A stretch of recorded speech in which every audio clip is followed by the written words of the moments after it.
You are very welcome to all of you our YouTube channel civil with Aakash. मेरा नाम है अभिषेक बोहरी। जैसा कि अभी से कुछ समय पहले आप सभी को इन्फॉर्म किया गया था कि वे तमाम स्टूडेंट जिनका भी यूपीएससी प्रिलिमिनरी एग्जाम क्वालिफाई हुआ है और वो इस वर्ष अपना जो मेंस है ये अटैम्प्ट करेंगे, उनके लिए सिविल्स विद आकाश के इस यूट्यूब प्लेटफॉर्म पर जो आंसर राइटिंग सेशन है ये स्टार्ट किया गया है ताकि आप यूपीएससी मेंस में आने वाली जो थीम्स हैं उनको पकड़ सकें। और यहाँ पर मैंने ज्योग्राफी और एनवायरनमेंट इकोलॉजी की मेनली रिस्पॉन्सिबिलिटी ली है।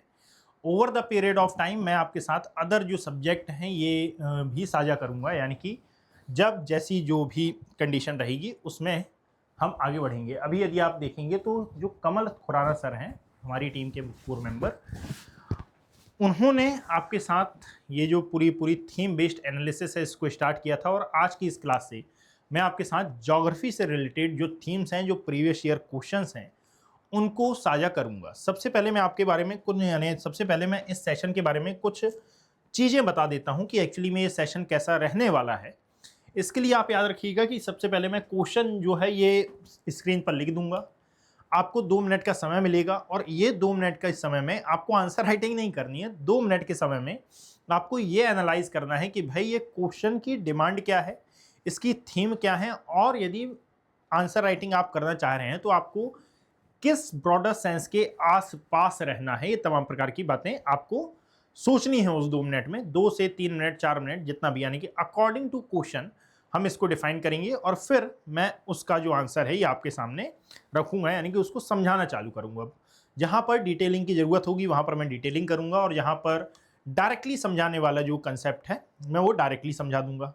दूसरी बात है कि यदि ऐसे प्रीवियस ईयर क्वेश्चन जो कि बहुत ही ज़्यादा सिमिलर हैं, जिनकी थीम एक है, तो एक ही थीम को हम बार बार रिपीट करने से बचेंगे, यानी कि रिपीटेशन ना हो, ये मेरा प्रयास रहेगा। Getting my point? जिससे आपका भी समय बचेगा और एज वेल एज मेरा भी जो समय है ये थोड़ा सा बचेगा। चलिए स्टार्ट करते हैं विदाउट वेस्टिंग एनी टाइम। आज का जो हम सेशन है, ये सेशन को स्टार्ट करने से पहले मैं आपको बता देता हूं कि यदि इसकी जो पीडीएफ, ताकि उस पीडीएफ के माध्यम से आप अपना जो रिवीजन है थोड़ा सा इन्हांस कर सकें। बट मेरा आपको एक सजेशन ये रहेगा कि आप इन वीडियोस को, यानी कि ये जो वीडियो चल रहे हैं, इनको पूरा देखने का, भले ही आप 2x स्पीड, और यदि आपके पास यूट्यूब का प्रीमियम सब्सक्रिप्शन है तो आप इसको 3x स्पीड में करके देखें, बट इसको देखें पूरा, बिकॉज कि ये रिवीजन के भी काम आएगा और साथ में अदर जो पर्सपेक्टिव हैं उनके हिसाब से भी ये काफ़ी ज़्यादा इंपॉर्टेंट हो जाएगा। I you getting my point? Now without any delay हम स्टार्ट करते हैं आज का जो सेशन है ये। सबसे पहले मैं बता देता हूं कि एक्चुअली में होता क्या है। देखो यार, यदि मान लो आप यूपीएससी का मेंस एग्जाम दे रहे हो या फिर अपकमिंग टाइम में आप दोगे, तो इसके बारे में एक बात याद रखिएगा कि एक होता है 10 नंबर का क्वेश्चन, एक होता है 15 नंबर का क्वेश्चन।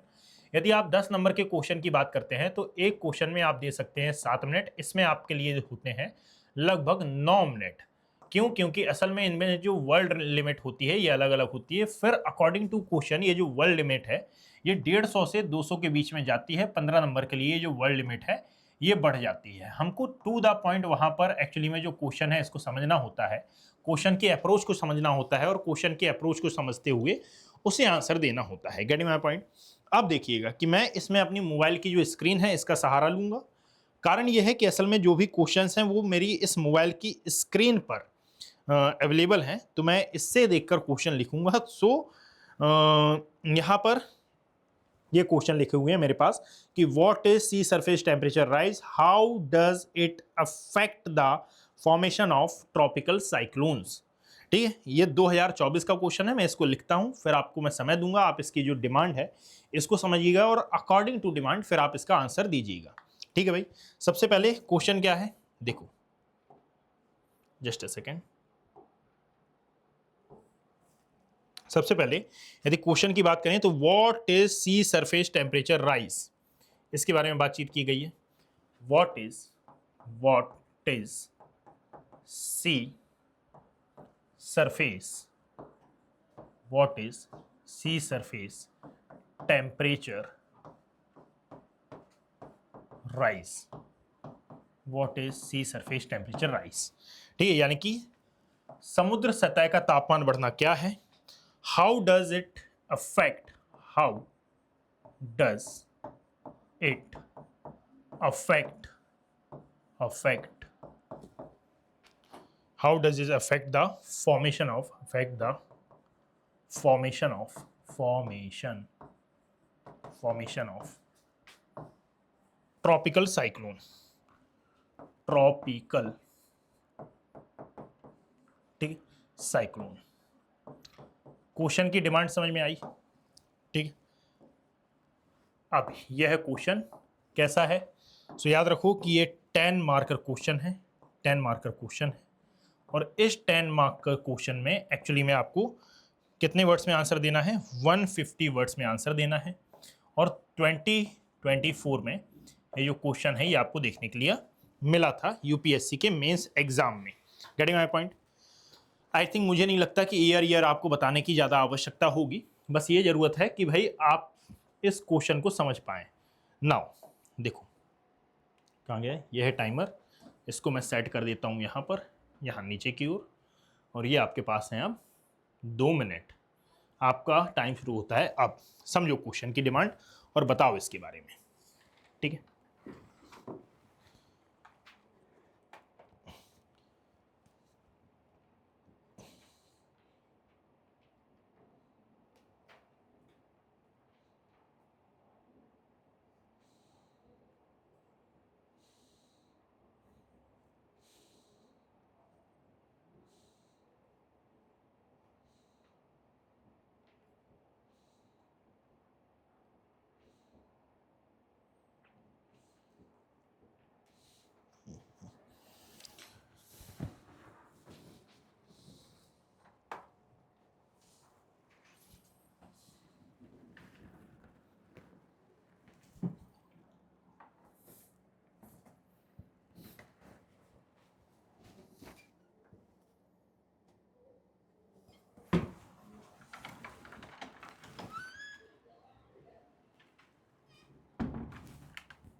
देखो यदि मैं इसमें अपना ओपिनियन दूं, सो क्वेश्चन है what is sea surface temperature rise, ठीक है। How does it affect the formation of tropical cyclone. That means कि सबसे पहले तो आपको किसके बारे में लिखना है, जो सी सरफेस टेम्परेचर है उसके बारे में यहाँ पर आपको लिखना होगा। जस्ट अ सेकेंड, इसको थोड़ा सा साइड करते हैं, मैं नहीं आता सामने, आप लोग देख लो, ये नहीं तो बोलोगे 2 मिनट तो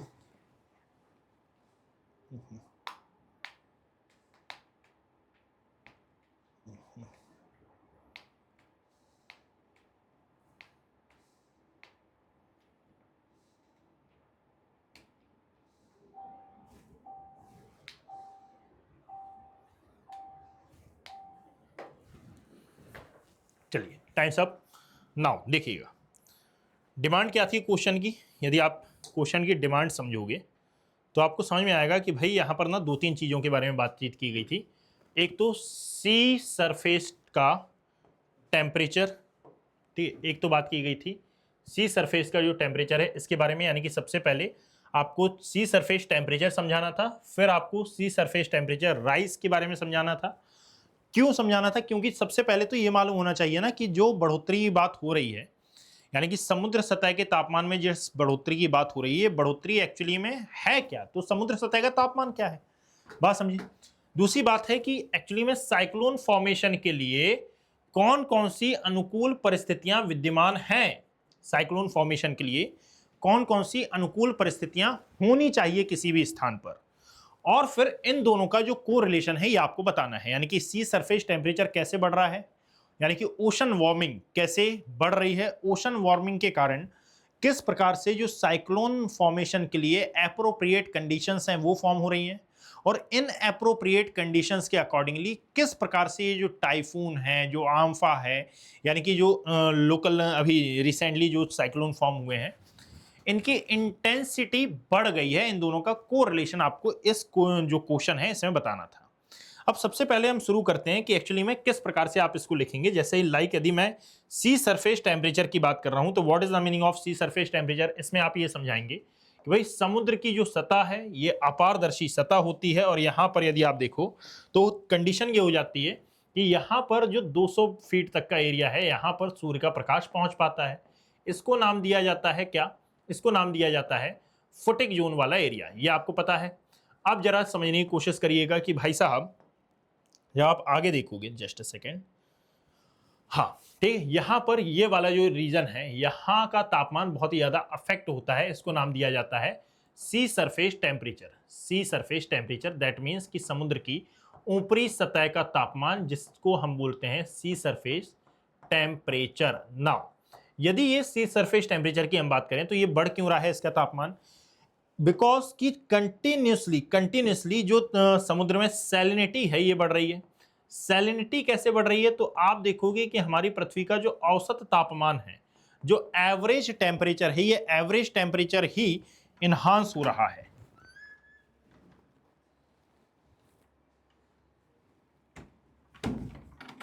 और ये एवरेज टेम्परेचर ही कैसे इन्हांस हो रहा है? तो ड्यू टू ग्लोबल वार्मिंग, यानी कि ग्लोबल वार्मिंग का भी जो कोरिलेशन है ये आपको यहां से देखने के लिए मिलेगा, है ना, जिसको हम वैश्विक तापन का नाम देते हैं।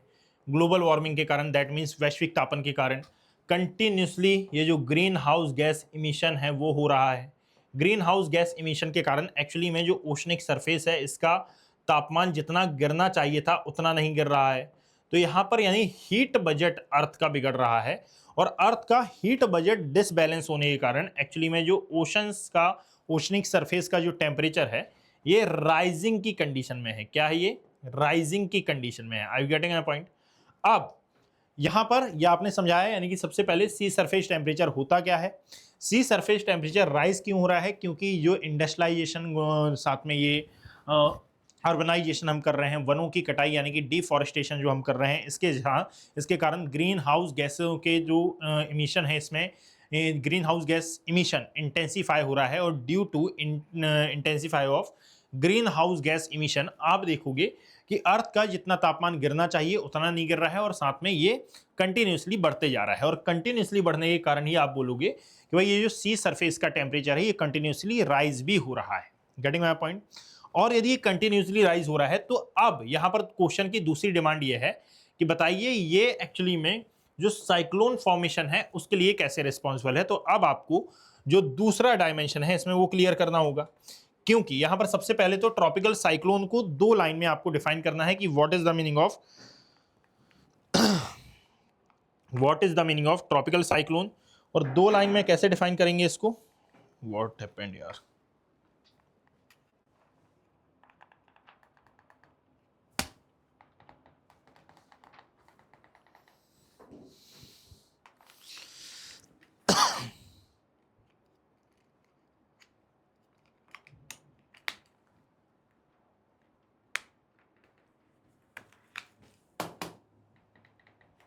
ओके ठीक है, दो लाइनें में इसको कैसे डिफाइन करेंगे? तो भाई ट्रॉपिकल साइक्लोन होते क्या है, ट्रॉपिकल साइक्लोन कहाँ आते हैं? सबसे पहले तो ट्रॉपिकल साइक्लोन के लिए आप ये भी लिखेंगे कुछ अनुकूल परिस्थितियां विद्यमान होनी चाहिए किसी भी एरिया में, और फिर आप इनके बारे में जो अध्ययन है ये करना चालू करेंगे। देखिएगा, एक्चुअली में सबसे पहले आपको साइक्लोन के बारे में लिखना है कि what is the meaning of tropical cyclone. तो याद रखो, ट्रॉपिकल साइक्लोन एक प्रकार का जो नेचुरल डिजास्टर है ये होते हैं। और नेचुरल डिजास्टर होते क्यों हैं? बिकॉज कि आप देखोगे कि ये जिस भी एरिया में आते हैं, ये एक तो ये मेनली कब आएंगे? अभी देखना अक्टूबर नवंबर आएगा और यहाँ पर जो साइक्लोन की इंटेंसिटी है बढ़ जाएगी। और जब ये आते हैं तो एक्चुअली में ये तटवर्ती क्षेत्रों को यानी कि कोस्टल एरिया को बहुत ज़्यादा हिट करते हैं। और यदि ये कोस्टल एरिया को हिट कर रहे हैं, सो साइक्लोन कोस्टल एरिया को हिट करने वाली मेनली जो एक्टिविटी है ये होती है।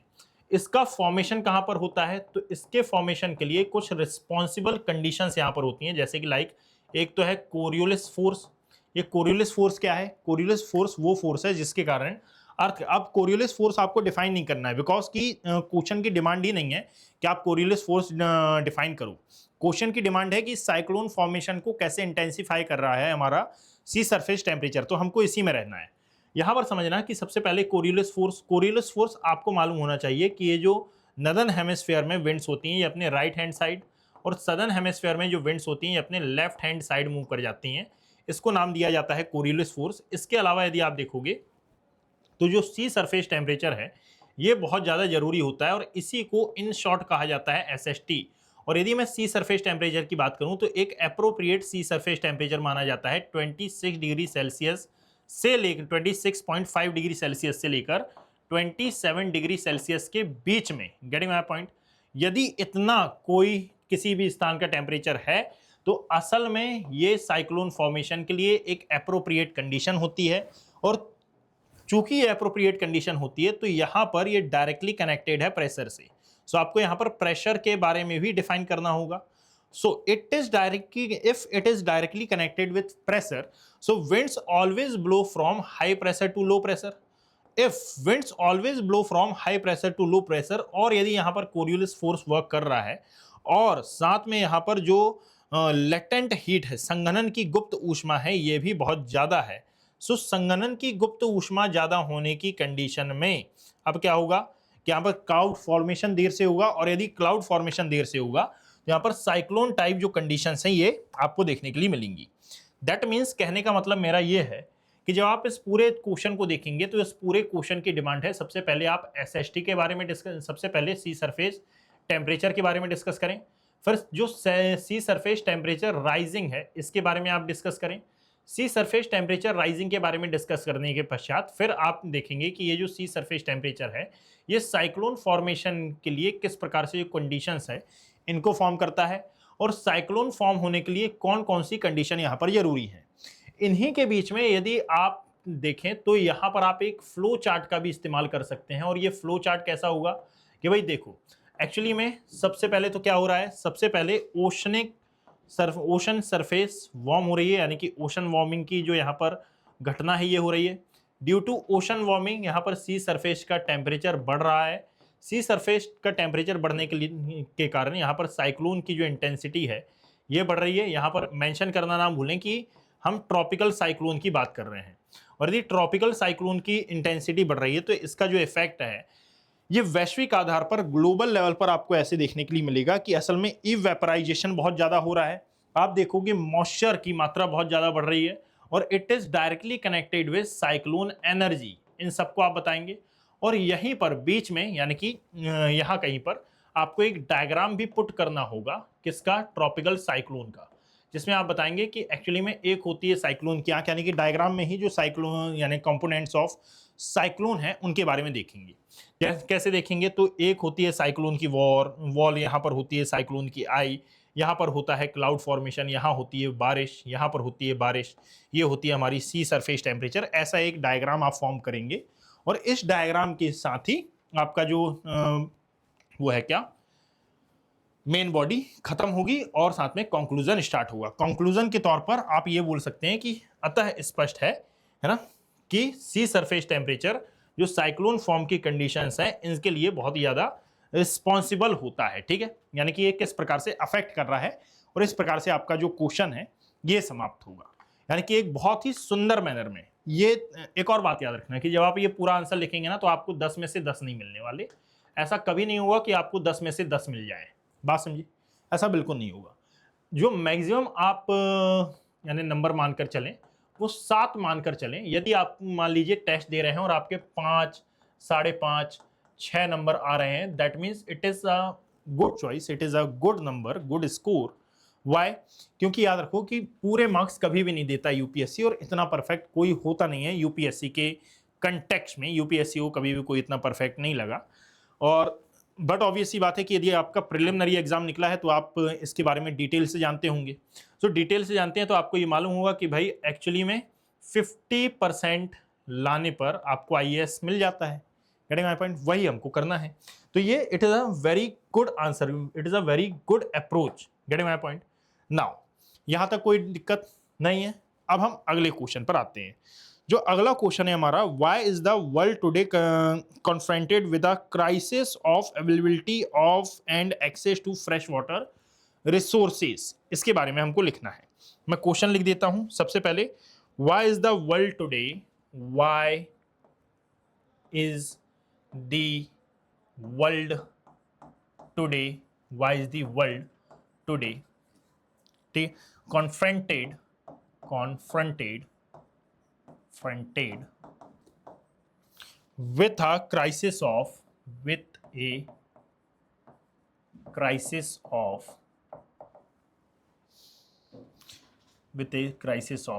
availability availability of and access to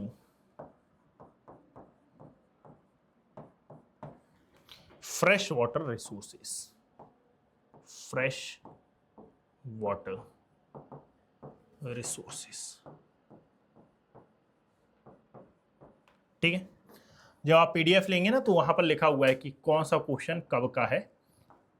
so PDF download करना ना भूलें। पीडीएफ आप कहां से डाउनलोड कर सकते हैं, तो जाना सिविल्स विद आकाश, वहां पर ये जो पीडीएफ है, थीम बेस्ड जो पीडीएफ है, ये आपको अवेलेबल मिल जाएगी। और साथ में यहीं पर आपको तमाम प्रकार की जो इन्फॉर्मेशन है ये भी मिल जाएगी।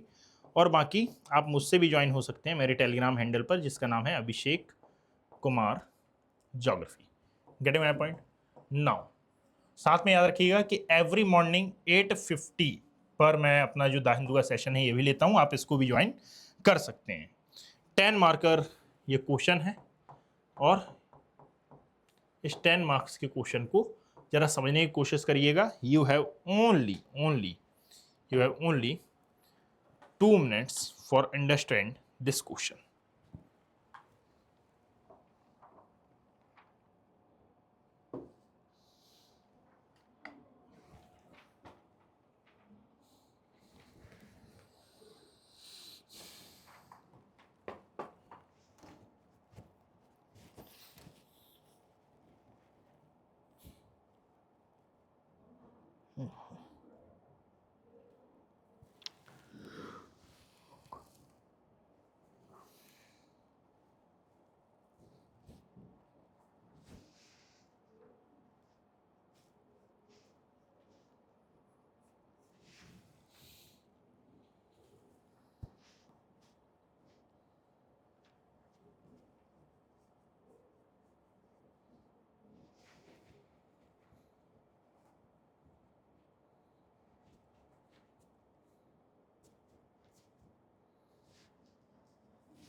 देखो, एक्चुअली में सबसे पहले क्वेश्चन की डिमांड समझो।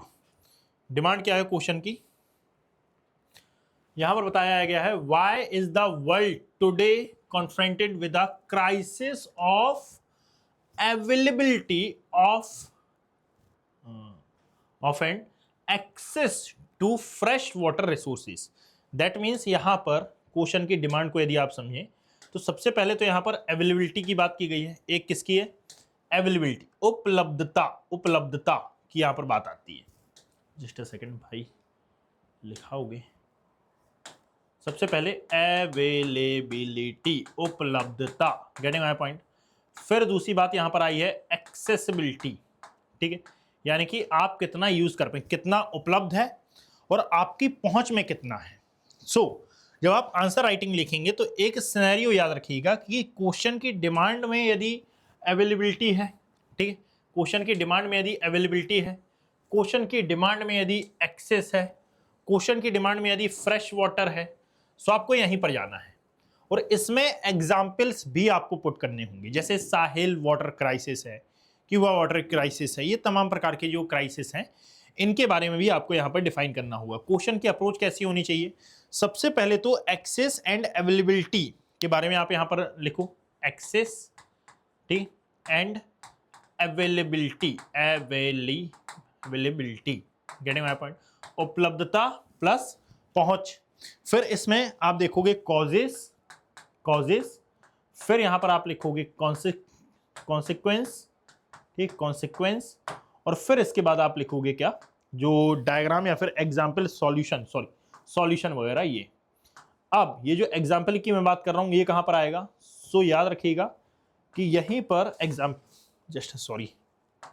यहीं पर जो एग्जाम्पल्स हैं ये भी आपको पुट करने होंगे। Are you getting my point?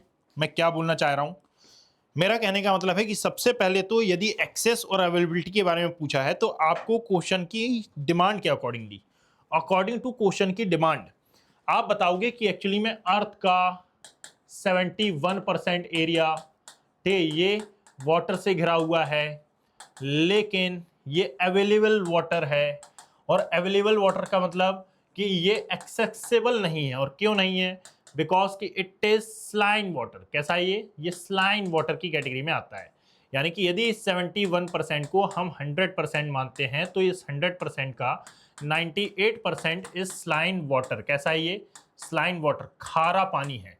और इफ यदि ये खारा पानी है सो याद रखिएगा कि इस 2% में से भी, अच्छा, खारा पानी और साथ में जो आइस कैप्स हैं इनके फॉर्म में ये प्रेजेंट है। दूसरी बात है कि असल में ये जो 100% में से 98 हटाने के बाद 2% जो बचा, इसमें से ग्राउंड वाटर भी आता है। ग्राउंड वाटर पूरा पूरा प्योर नहीं है, इसमें से जो फ्रेश वाटर लेक्स हैं उसमें भी आता है, नदियों में भी आता है, तमाम प्रकार से ये ऐसे ऐसे हमको देखने के लिए मिलता है।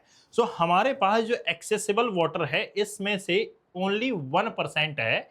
ये एक अप्रोक्सीमेट डेटा है। यदि मान लीजिए डेटा एक्यूरेट याद ना हो, एग्जैक्ट याद ना हो, सो आप APPX अप्रोक्सीमेट वहां पर लिखते हैं तो वो चल जाता है यूपीएससी में। यूपीएससी की एक अच्छी बात यह है कि बिल्कुल इतना हार्ड एंड फास्ट वो एक्यूरेट डेटा की आपसे अपेक्षा करता भी नहीं है। बस वो क्या बोलता है कि भाई साहब आपको बस डेटा के आसपास का रीजन पता हो, यानी कि 2 और 2 4 होते हैं, 2 और 2 72 मत करके आ जाना, नहीं तो it is a very problematic situation. तो यहाँ पर यदि आसपास की भी आप बात करोगे तो चल जाएगा। यहाँ पर सबसे पहले आपने थीम के बारे में, यानी थीम को ध्यान में रखते हुए अर्थ पर जो वाटर की अवेलेबिलिटी है और साथ में जो एक्सेसिबिलिटी है इसके बारे में डिफाइन किया। जब आपने वाटर की अवेलेबिलिटी और एक्सेसिबिलिटी के बारे में डिस्कस कर दिया तो अब आप आएंगे कि प्रेजेंट टाइम में ऐसा क्या हो रहा है कि ये जो फ्रेश वाटर के रिसोर्सेस हैं ये कंटिन्यूसली कम हो रहे हैं। अब आपको यहाँ पर क्या लिखना है, कॉजेस, कि भाई वो क्या रीजन है। तो इन रीजंस में फिर आप एक एक पॉइंट को डिफाइन करना चालू करेंगे। जैसे कि लाइक पॉपुलेशन बढ़ रही है, पॉपुलेशन ग्रोथ, ठीक है, जो बढ़ती हुई पॉपुलेशन है उसके बारे में आप यहाँ पर देखेंगे। जो इंडस्ट्रियलाइजेशन है, इंडस्ट्रियलाइजेशन कैसे वर्क कर रहा है। सो इंडस्ट्रियलाइजेशन को आप डायरेक्टली डिफॉरेस्टेशन से कनेक्ट कर सकते हैं। और जब आप इंडस्ट्रियलाइजेशन को डिफॉरेस्टेशन से डायरेक्टली कनेक्ट करेंगे तो इसका मतलब ये हो जाएगा कि डिफॉरेस्टेशन के कारण जो हमारे यहाँ रेन पैटर्न है ये बदल रहा है। इंडस्ट्रियलाइजेशन के कारण, अब जरा देखो, समझो, सब कुछ कनेक्ट है, सब कुछ कनेक्ट है। कैसे कनेक्ट है? तो आपने पीछे क्या देखा था? आपने पीछे देखा था सी सरफेस टेम्परेचर राइज, और सी सरफेस टेम्परेचर राइज में मैंने ग्रीन हाउस गैसों का इमिशन बताया था। और ग्रीन हाउस गैसों का इमिशन बढ़ क्यों रहा है? Due to industrialisation, deforestation, urbanisation. तो यहां पर भी तो वही आया ना। यानी कि आप जरा समझें कि क्वेश्चन की थीम लगभग एक जैसी है, उसमें कोई चेंज नहीं हो रहा है, क्वेश्चन की थीम वही है, ठीक है, बस इसने वर्डिंग चेंज कर दी और यहां पर फ्रेश वाटर के बारे में पूछ लिया है। दैट मीन्स कि हमको अपने जो दिमाग के चच्छू हैं, ठीक है, जो ट्रिगर पॉइंट है, इसको एक्टिव करना होगा। बात समझिए, घूम फिर कर आप बात वहीं पर ले आते हैं। तो यहां पर इंडस्ट्रियलाइजेशन है, पॉपुलेशन ग्रोथ है, इसके अलावा आप देखोगे कि एग्रीकल्चर डिमांड है ना, ग्राउंड वाटर डिप्लेशन है, यानी कि एग्रीकल्चर जो डिमांड हो रही है इसमें भी, इसके कारण भी एक्चुअली में जो फ्रेश वाटर है इसका परसेंटेज कम होते जा रहा है। क्यों? क्योंकि हम इससे सिंचाई कर ले रहे हैं नहर के माध्यम से, बहुत ज़्यादा पानी लगता है। और दैट इज़ वाई एग्रीकल्चर में मॉडर्नाइज जो कृषि पद्धति है, मॉडर्न एग्रीकल्चर, इसको अपनाने पर गवर्नमेंट के द्वारा बहुत ज़्यादा जोर दिया जा रहा है। ग्राउंड वाटर डिप्लेशन जो हो रहा है ये भी एक इंपॉर्टेंट पॉइंट यहाँ पर आ जाएगा। इसको भी आप जो डिस्क्राइब है ये कर सकते हैं, जिसके माध्यम से आप अपने जो क्वेश्चन है इसको थोड़ा सा डाइवर्सिफाई बना सकते हैं। और डाइवर्सिफाई बनाने का मतलब क्या है कि आप इसमें थोड़ा अलग टाइप का जो तर्क है ये जोड़ सकते हैं। अर्बनाइजेशन को भी यहाँ पर आप एड ऑन कर सकते हैं। दूसरी बात है क्लाइमेट चेंज की कंडीशन भी यहाँ पर आ जाएगी। ये वो रीजंस हैं जो कि एक्चुअली में फ्रेश वाटर स्कार्सिटी को बहुत ज़्यादा बढ़ावा देते हैं, और फ्रेश वाटर स्कार्सिटी से ही ये जो क्वेश्चन है ये डायरेक्टली कनेक्टेड है।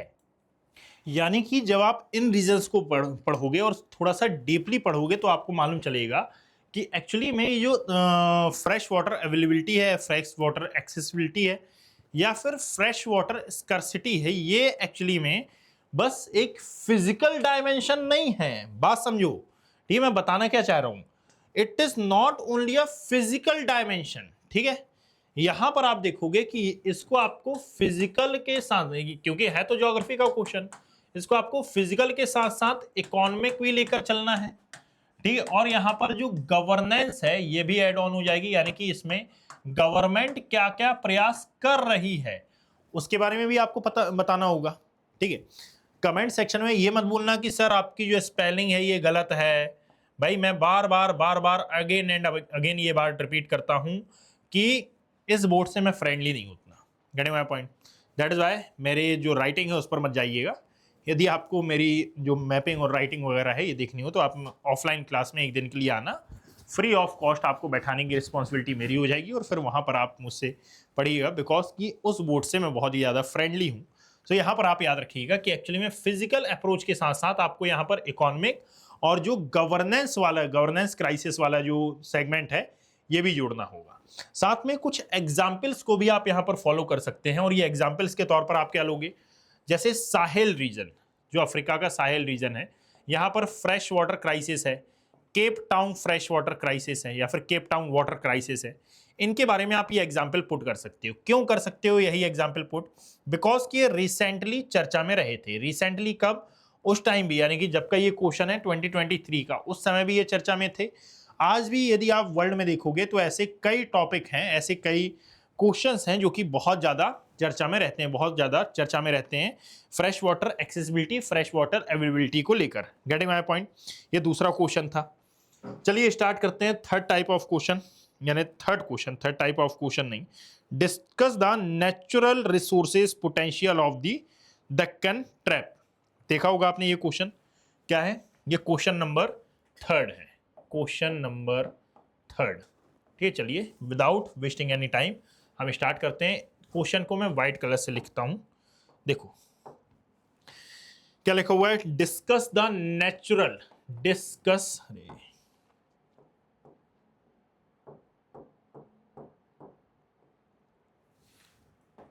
Discuss the natural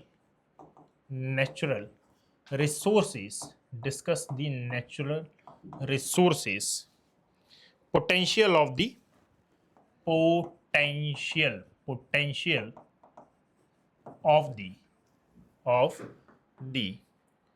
Deccan trap, potential of the Deccan trap। अब देखो मैं 2 मिनट यहीं पर एक बात बता देता हूं। यहां एक वर्ड आया है डिस्कस, यहां पर एक वर्ड आया है by the mean of discuss, और what is the meaning of discuss. So आपको डिस्कस करना है, अपने विचार भी यहां पर देने होंगे। सो सेल्फ थॉट्स भी आपके यहां पर काम आएंगे, ठीक है ना। पर ऐसा नहीं है कि आप यहां पर पॉलिटिक्स को जोड़ दो, यहां पर आपको सेल्फ थॉट्स को ध्यान में रखते हुए जो आंसर है ये थोड़ा डायमेंसिव करना होगा। 10 मार्कर क्वेश्चन है, ठीक, और आपको 150 वर्ड्स में इसको लिखना है। You have 2 minutes for understanding this question, कि भाई आपकी जो अप्रोच है ये कैसी होनी चाहिए। चलिए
ओके राइट। देखिएगा, सबसे पहले तो मैं ये बताना चाहूँगा कि वो स्टूडेंट जो ये बात नहीं समझ पाते ना, यानी कि जो जिनका प्रिलिमिनरी एग्जाम क्वालिफाई हुआ है, बट ऑब्वियस सी बात है कि वो ये बात समझते हैं, बट जो ये बात नहीं समझ पाते कि भाई आपको सब्जेक्ट में थोड़ा सा उतरना पड़ेगा। ठीक है, यदि आप ये क्वेश्चन देखोगे तो यहाँ पर दक्कन ट्रैप की बात हुई है। यहाँ पर दक्कन ट्रैप दैट मीन्स देखने पर लगेगा कि अरे वाह, फिजिकल ज्योग्राफी का क्वेश्चन है ना, कितनी अच्छी बात है। ठीक है, बट यहाँ पर आपको एड ऑन करना होगा इसमें इकोनॉमिक ज्योग्राफी को भी। ठीक है, जैसे you are not preparing for one day examination, you are preparing UPSC. और यूपीएससी आपके डायमेंशन देखता है, यूपीएससी आप क्वेश्चन की डिमांड देखता है और डिमांड के अकॉर्डिंगली आपने क्या आंसर किया है उसको देखता है।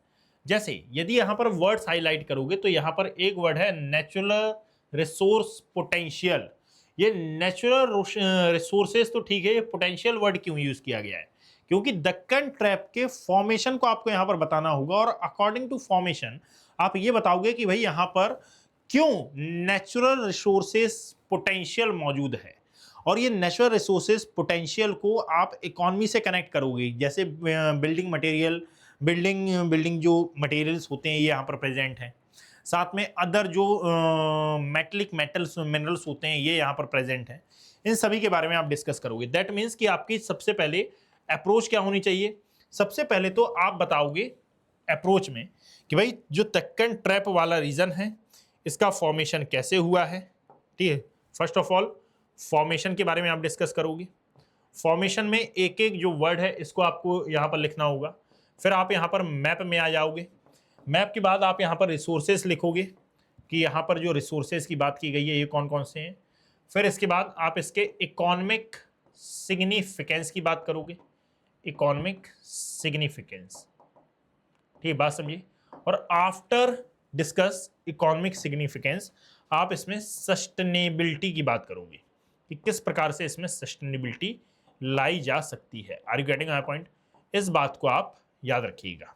चलिए एक बार इसको स्टार्ट करते हैं कि सबसे पहले तो जो दक्कन प्लेट्यू वाला रीजन है, ये दक्कन प्लेट्यू आता कहां पर है? जो महाराष्ट्र वाला रीजन है वहां पर ये आपको देखने के लिए मिलेगा। और इफ यदि ये महाराष्ट्र के पास लोकेट है, जस्ट अ सेकेंड, ठीक है, जो दक्कन प्लेट्यू वाला रीजन है ये आपको कहां पर देखने के लिए मिलेगा? जो महाराष्ट्र वाला सेक्शन है यहां पर ये आपको देखने के लिए मिलता है।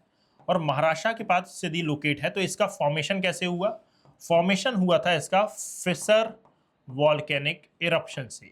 अब आपको यहाँ पर फिशर वॉल्केनिक इरप्शन नहीं समझाना है, बिकॉज की क्वेश्चन की डिमांड ही नहीं है कि आप फिशर वॉल्केनिक इरप्शन समझाएं। उसने बस दक्कन ट्रैप के बारे में पूछा है, तो दक्कन ट्रैप के बारे में आपको थोड़ा सा बता देना है।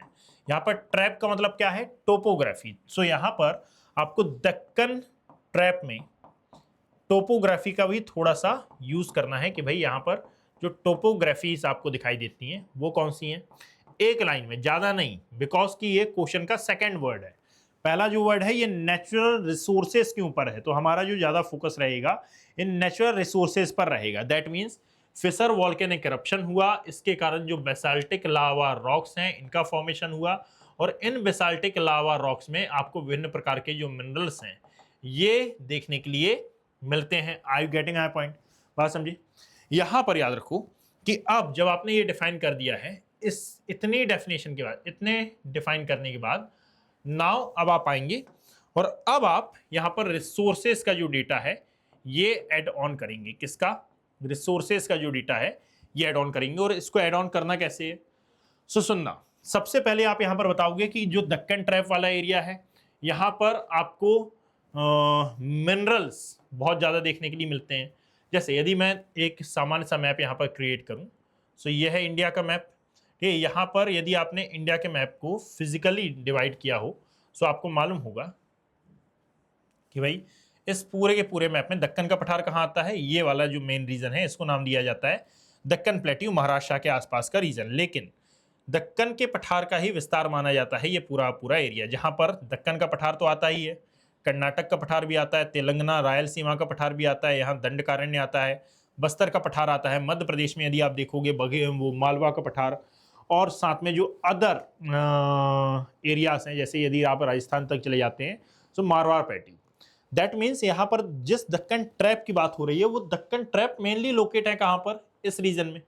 अब यहाँ पर यदि आपने इसका इकोनॉमिक सिग्निफिकेंस महाराष्ट्र का पढ़ा हो तो आपको मालूम होना चाहिए कि भाई this region is very important for cotton and साथ में जो अनियन प्रोडक्शन है उसके लिए, यानी कि इसकी जो कल्टीवेशन है, इसका जो एग्रीकल्चर है, ये बहुत अच्छा होता है यहाँ पर। सो आप ये बताओगे कि भाई एक्चुअली में, और साथ में ये वाला जो रीजन है ये मिनरल से एनरिच एरिया भी माना जाता है। यदि आप इसी का थोड़ा सा सदर्न पार्ट ले लो, यहाँ पर मिनरल एनरिचमेंट बहुत ज्यादा है। और दक्कन ट्रैप पर एक्चुअली में चूंकि बेसाल्टिक रॉक्स मिलती हैं, और बेसाल्टिक रॉक ही लावा रॉक होती हैं, जब इनका वेदरिंग होता है तो इससे ब्लैक सॉइल फॉर्म होती है, और ब्लैक सॉइल फॉर्म होती है तो यहाँ पर कॉटन प्रोडक्शन होता है। और यदि कॉटन प्रोडक्शन होता है तो cotton production is directly connected with textile industries. So ये आया ना economic significance. So textile industries का भी जो जिक्र है आप यहाँ पर डालोगे। इसके अलावा याद रखिएगा कि ग्राउंड वाटर एक्वायर्स की भी आप बात करोगे, और टूरिज्म पोटेंशियल भी यहाँ पर आपको देखने के लिए मिलेगा। टूरिज्म पोटेंशियल क्यों मिलता है? क्योंकि जहां पर भी इंडस्ट्रीज होंगी तो इस एरिया का डेवलपमेंट होगा तो आसपास जो टूरिज्म है इसको प्रमोट करने की जो क्षमता है ये भी बढ़ेगी, पहली बात। और दूसरी बात ये है कि जब आप दक्कन ट्रैप की बात करोगे तो यहाँ पर अजंता, एरोरा, ये सब बालाघाट, हरिश्चंद्र, ये हिल्स दिखाई देती हैं, और this hills are very important for the tourism. यानी कि टूरिज्म के दृष्टिकोण से भी ये जो इसका सिग्निफिकेंस है ये बढ़ जाता है। दैट मीन्स मिनरल है, कॉटन में प्रोडक्टिविटी आ जाती है, टूरिज्म पोटेंशियल यहाँ पर आ जाता है। साथ में बिल्डिंग मटेरियल्स को आप यहाँ पर शामिल करेंगे कि बिल्डिंग मटेरियल्स भी आपको यहाँ पर देखने के लिए मिलते हैं। Getting my point? यानी कि आपको ध्यान रखना है आंसर राइटिंग के समय, आपको ध्यान रखना है क्या, कि भाई साहब जिस दक्कन ट्रैप की बात हो रही है वो महाराष्ट्र वाला है, लेकिन जब आप इंपॉर्टेंस पर आएंगे और नेचुरल रिसोर्सेज पर जब आप आएंगे तो आपको इसका जो सिग्निफिकेंस है ये बढ़ा देना है, और सिग्निफिकेंस को डाइवर्सिफाई करते हुए आपको इसको इकोनॉमिक ज्योग्राफी से भी कनेक्ट करना है। जब आपके आंसर राइटिंग में कनेक्टिविटी आ जाएगी, सो कनेक्टिविटी आने पर अब आपका जो आंसर है ये थोड़ा सा डायमेंसिव लगेगा। और मैं बार बार ये बात रिपीट कर रहा हूं कि एक्चुअली में डायमेंसिवनेस ही आपके जो आंसर की सुंदरता है इसको बढ़ाती है। Getting my point? यानी कि आपको ये देखना होगा कि भाई यूपीएससी में आप एक जो सब्जेक्ट है इस पर फोकस नहीं रह सकते, आपको हर एक जो डायमेंशन है इसको टच करना होगा। Getting my point? जब आप ऐसा करेंगे तो असल में आपका जो आंसर है ये थोड़ा सा डाइवर्सिफाई हो जाएगा। और क्वेश्चन छोटा था, है ना, पर इसमें क्वेश्चन छोटा था और बहुत ज्यादा इजी भी था। ये बहुत इजी क्वेश्चन है ये, it is not a very tough task, बहुत ही ज्यादा टफ टास्क ये है नहीं, आप इसके बारे में याद रखिएगा। नाउ आते हैं आज के सेशन के फोर्थ क्वेश्चन पर। आई थिंक हमारे 3 क्वेश्चन हो चुके हैं, फोर्थ क्वेश्चन पर हम आते हैं।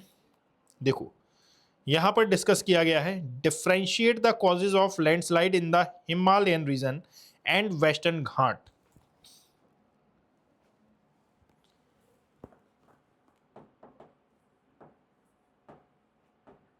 Differentiate the causes of differentiate the cause of landslide in the, अरे यार मैंने पिंक से ही लिख दिया, चल जाएगा ना, कोई दिक्कत तो नहीं, Himalayan region, in the Himalayan region, हाँ, एंड वेस्टर्न घाट।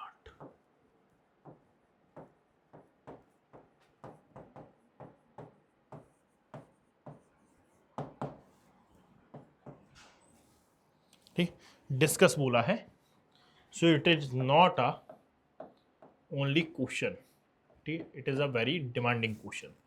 ठीक, बताइए 10 मार्कर 150 वर्ड्स में आपको लिखना है। बताइए, you have only 2 minutes for understand this question।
ना।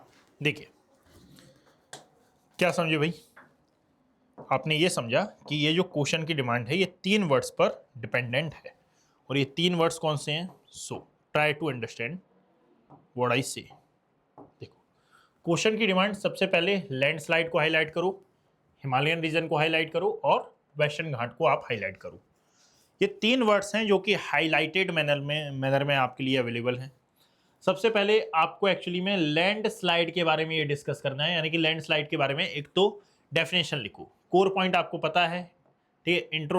इंट्रोडक्शन में आप क्या लिखोगे, जो पहला वर्ड है उसके बारे में आप डिस्कस कर दो कि ड्यू टू ग्रेविटेशनल फोर्स जो डेब्रीज हैं इनका एक्चुअली में नीचे आ जाना, दैट इज कॉल्ड लैंडस्लाइड, है ना। ये लैंडस्लाइड कहलाता है, यानी कि एक प्रकार का मूवमेंट ये होता है, और ये होता है मेनली ग्रेविटेशनल फोर्स के कारण। ये इसकी एक अप्रोप्रिएट डेफिनेशन बनेगी। सो आपने इसमें साइंस को ऐड ऑन कर दिया, यानी कि थोड़ा सा साइंटिफिक जो मैनर है ये आपने अपना लिया। क्या बोल रहा हूं मैं?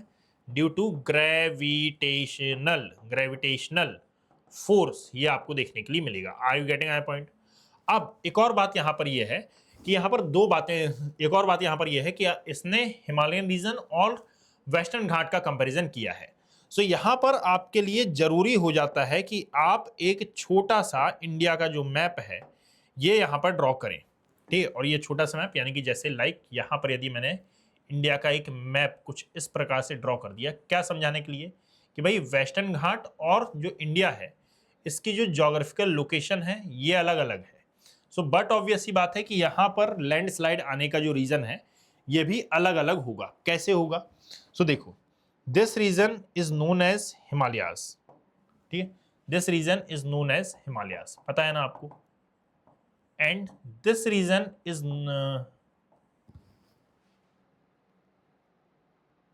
known as Western Ghat Mountain, that is Western Ghat Mountain. Getting my point? अब यहां पर आपने ये देखा है कि भाई इस रीजन में बेसिकली टेक्टोनिक एक्टिविटी होती रहती है। किस प्रकार से? ये है हमारा अफ्रीका कॉन्टिनेंट वाला रीजन। इसके अलावा वर्ल्ड में और भी कई एरिया हैं जहां पर ये जो टेक्टोनिक एक्टिविटी है ये होती रहती है। यहां से अफ्रीका महाद्वीप ऐसे ऐसे सेपरेट हुआ था। ये पूरा मैप नहीं बनाना है, आपने इंडिया का मैप बना लिया ना, ये मैं आपको समझाने के लिए बना रहा हूँ। और एक्चुअली में यहाँ पर मौजूद जो हमारा इंडो ऑस्ट्रेलियन प्लेट है इन दोनों में सबडक्शन हुआ, एक कोलिजन हुआ, और इसके कारण एक्चुअली में हिमालय का फॉर्मेशन हुआ। यहाँ पर थी हमारी यूरेशियन प्लेट, और ये जो कोलिजन है, ये जो सबडक्शन है, ये आज भी हो रहा है, जिसके कारण ये है हमारी यूरेशियन प्लेट, ठीक। This is known as Indian plate या इंडो ऑस्ट्रेलियन प्लेट। इन दोनों में जो कोलिजन की प्रोसेस है ये आज भी हो रही है। और यदि इसमें कोलिजन आज भी हो रहा है सो आप याद रखो, ठीक है, इसमें यदि कोलिजन आज भी हो रहा है सो आप याद रखिएगा कि एक्चुअली में हिमालयन रीजन में अर्थक्वेक आने के मेन रीजन ये है tectonic activity, plate tectonic activity. एक तो मेन रीजन ये आ जाता है, ठीक। दूसरा रीजन ये आ जाता है कि भाई क्लाइमेट चेंज के कारण भी यहाँ पर बहुत कुछ हो रहा है। क्लाइमेट चेंज के कारण जो रेनफॉल है ये बहुत ज़्यादा इंटेंसीफाई होती जा रही है, ठीक है। साथ में यदि आप हिमाचल प्रदेश उत्तराखंड वाला रीजन देखोगे तो यहाँ पर डिफॉरेस्टेशन भी हो रहा है, ठीक है। डिफॉरेस्टेशन भी बहुत ज़्यादा किया जा रहा है, ये आपको पता है।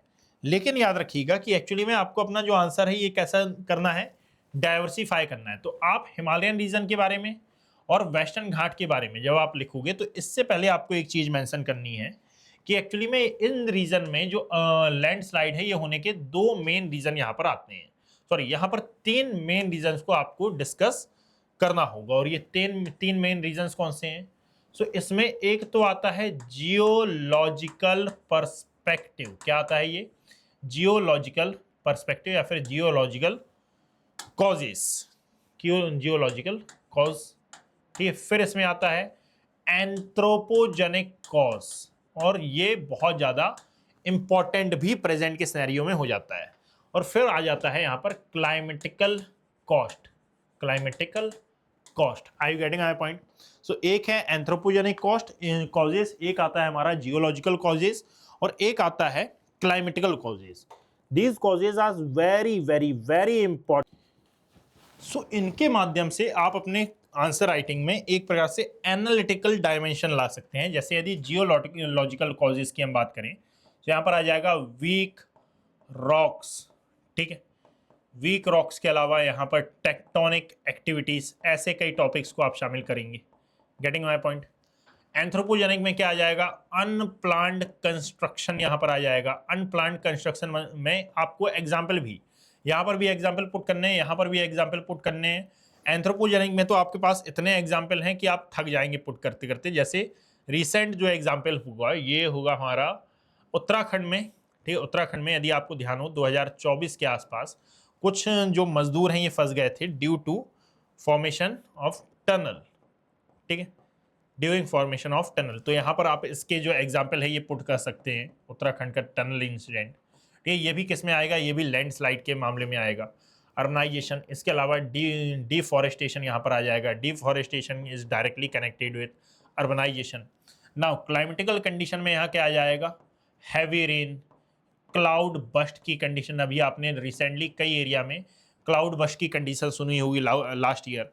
ये यहाँ पर स्नो मेल्ट की जो कंडीशन है ये भी यहाँ पर आ जाएगी, क्योंकि ड्यू टू स्नो मेल्टिंग आप देखोगे कि भाई कंटिन्यूसली लैंडस्लाइड्स की जो घटना है ये बढ़ती जा रही है। बात समझिए।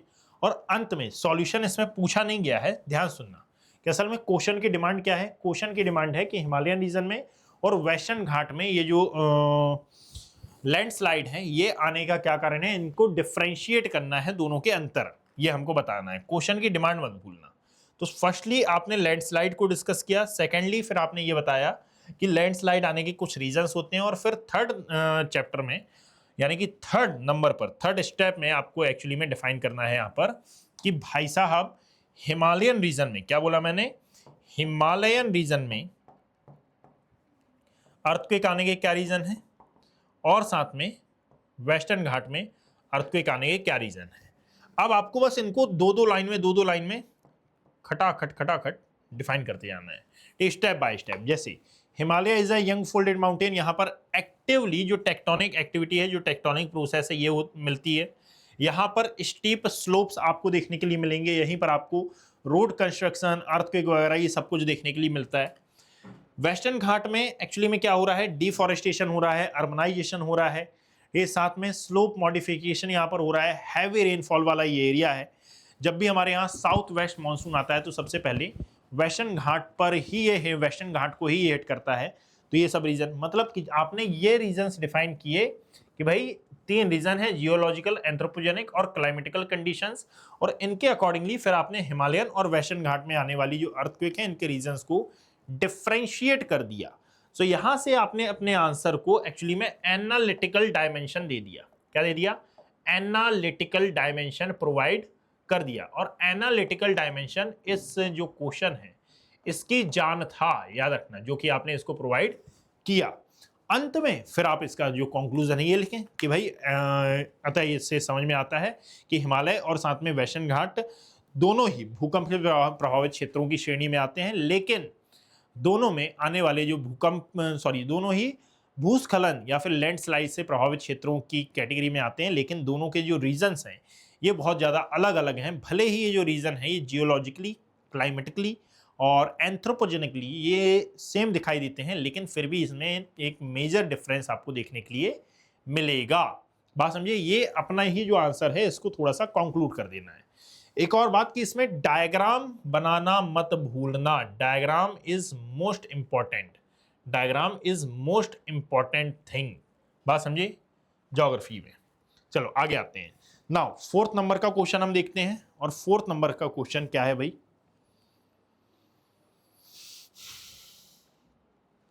नहीं फोर्थ तो यही है ना,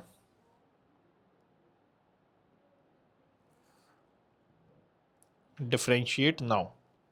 Mention the global occurrence of volcanic eruption in 2021 and their impact on the regional environment. ठीक है, देखो question is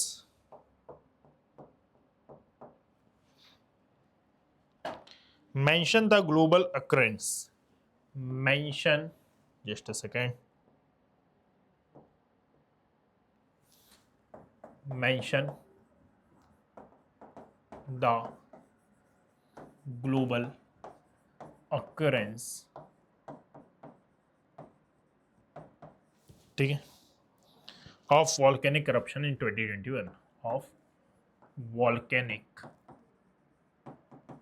eruption, of volcanic eruption in 2021 and their impact on the impact on the environment.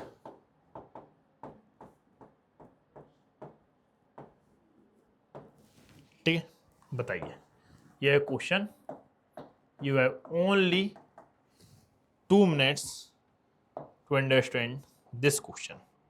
Approach को समझो और mind में design करो कि कैसे क्या ये सॉल्व होगा।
नाउ देखिएगा,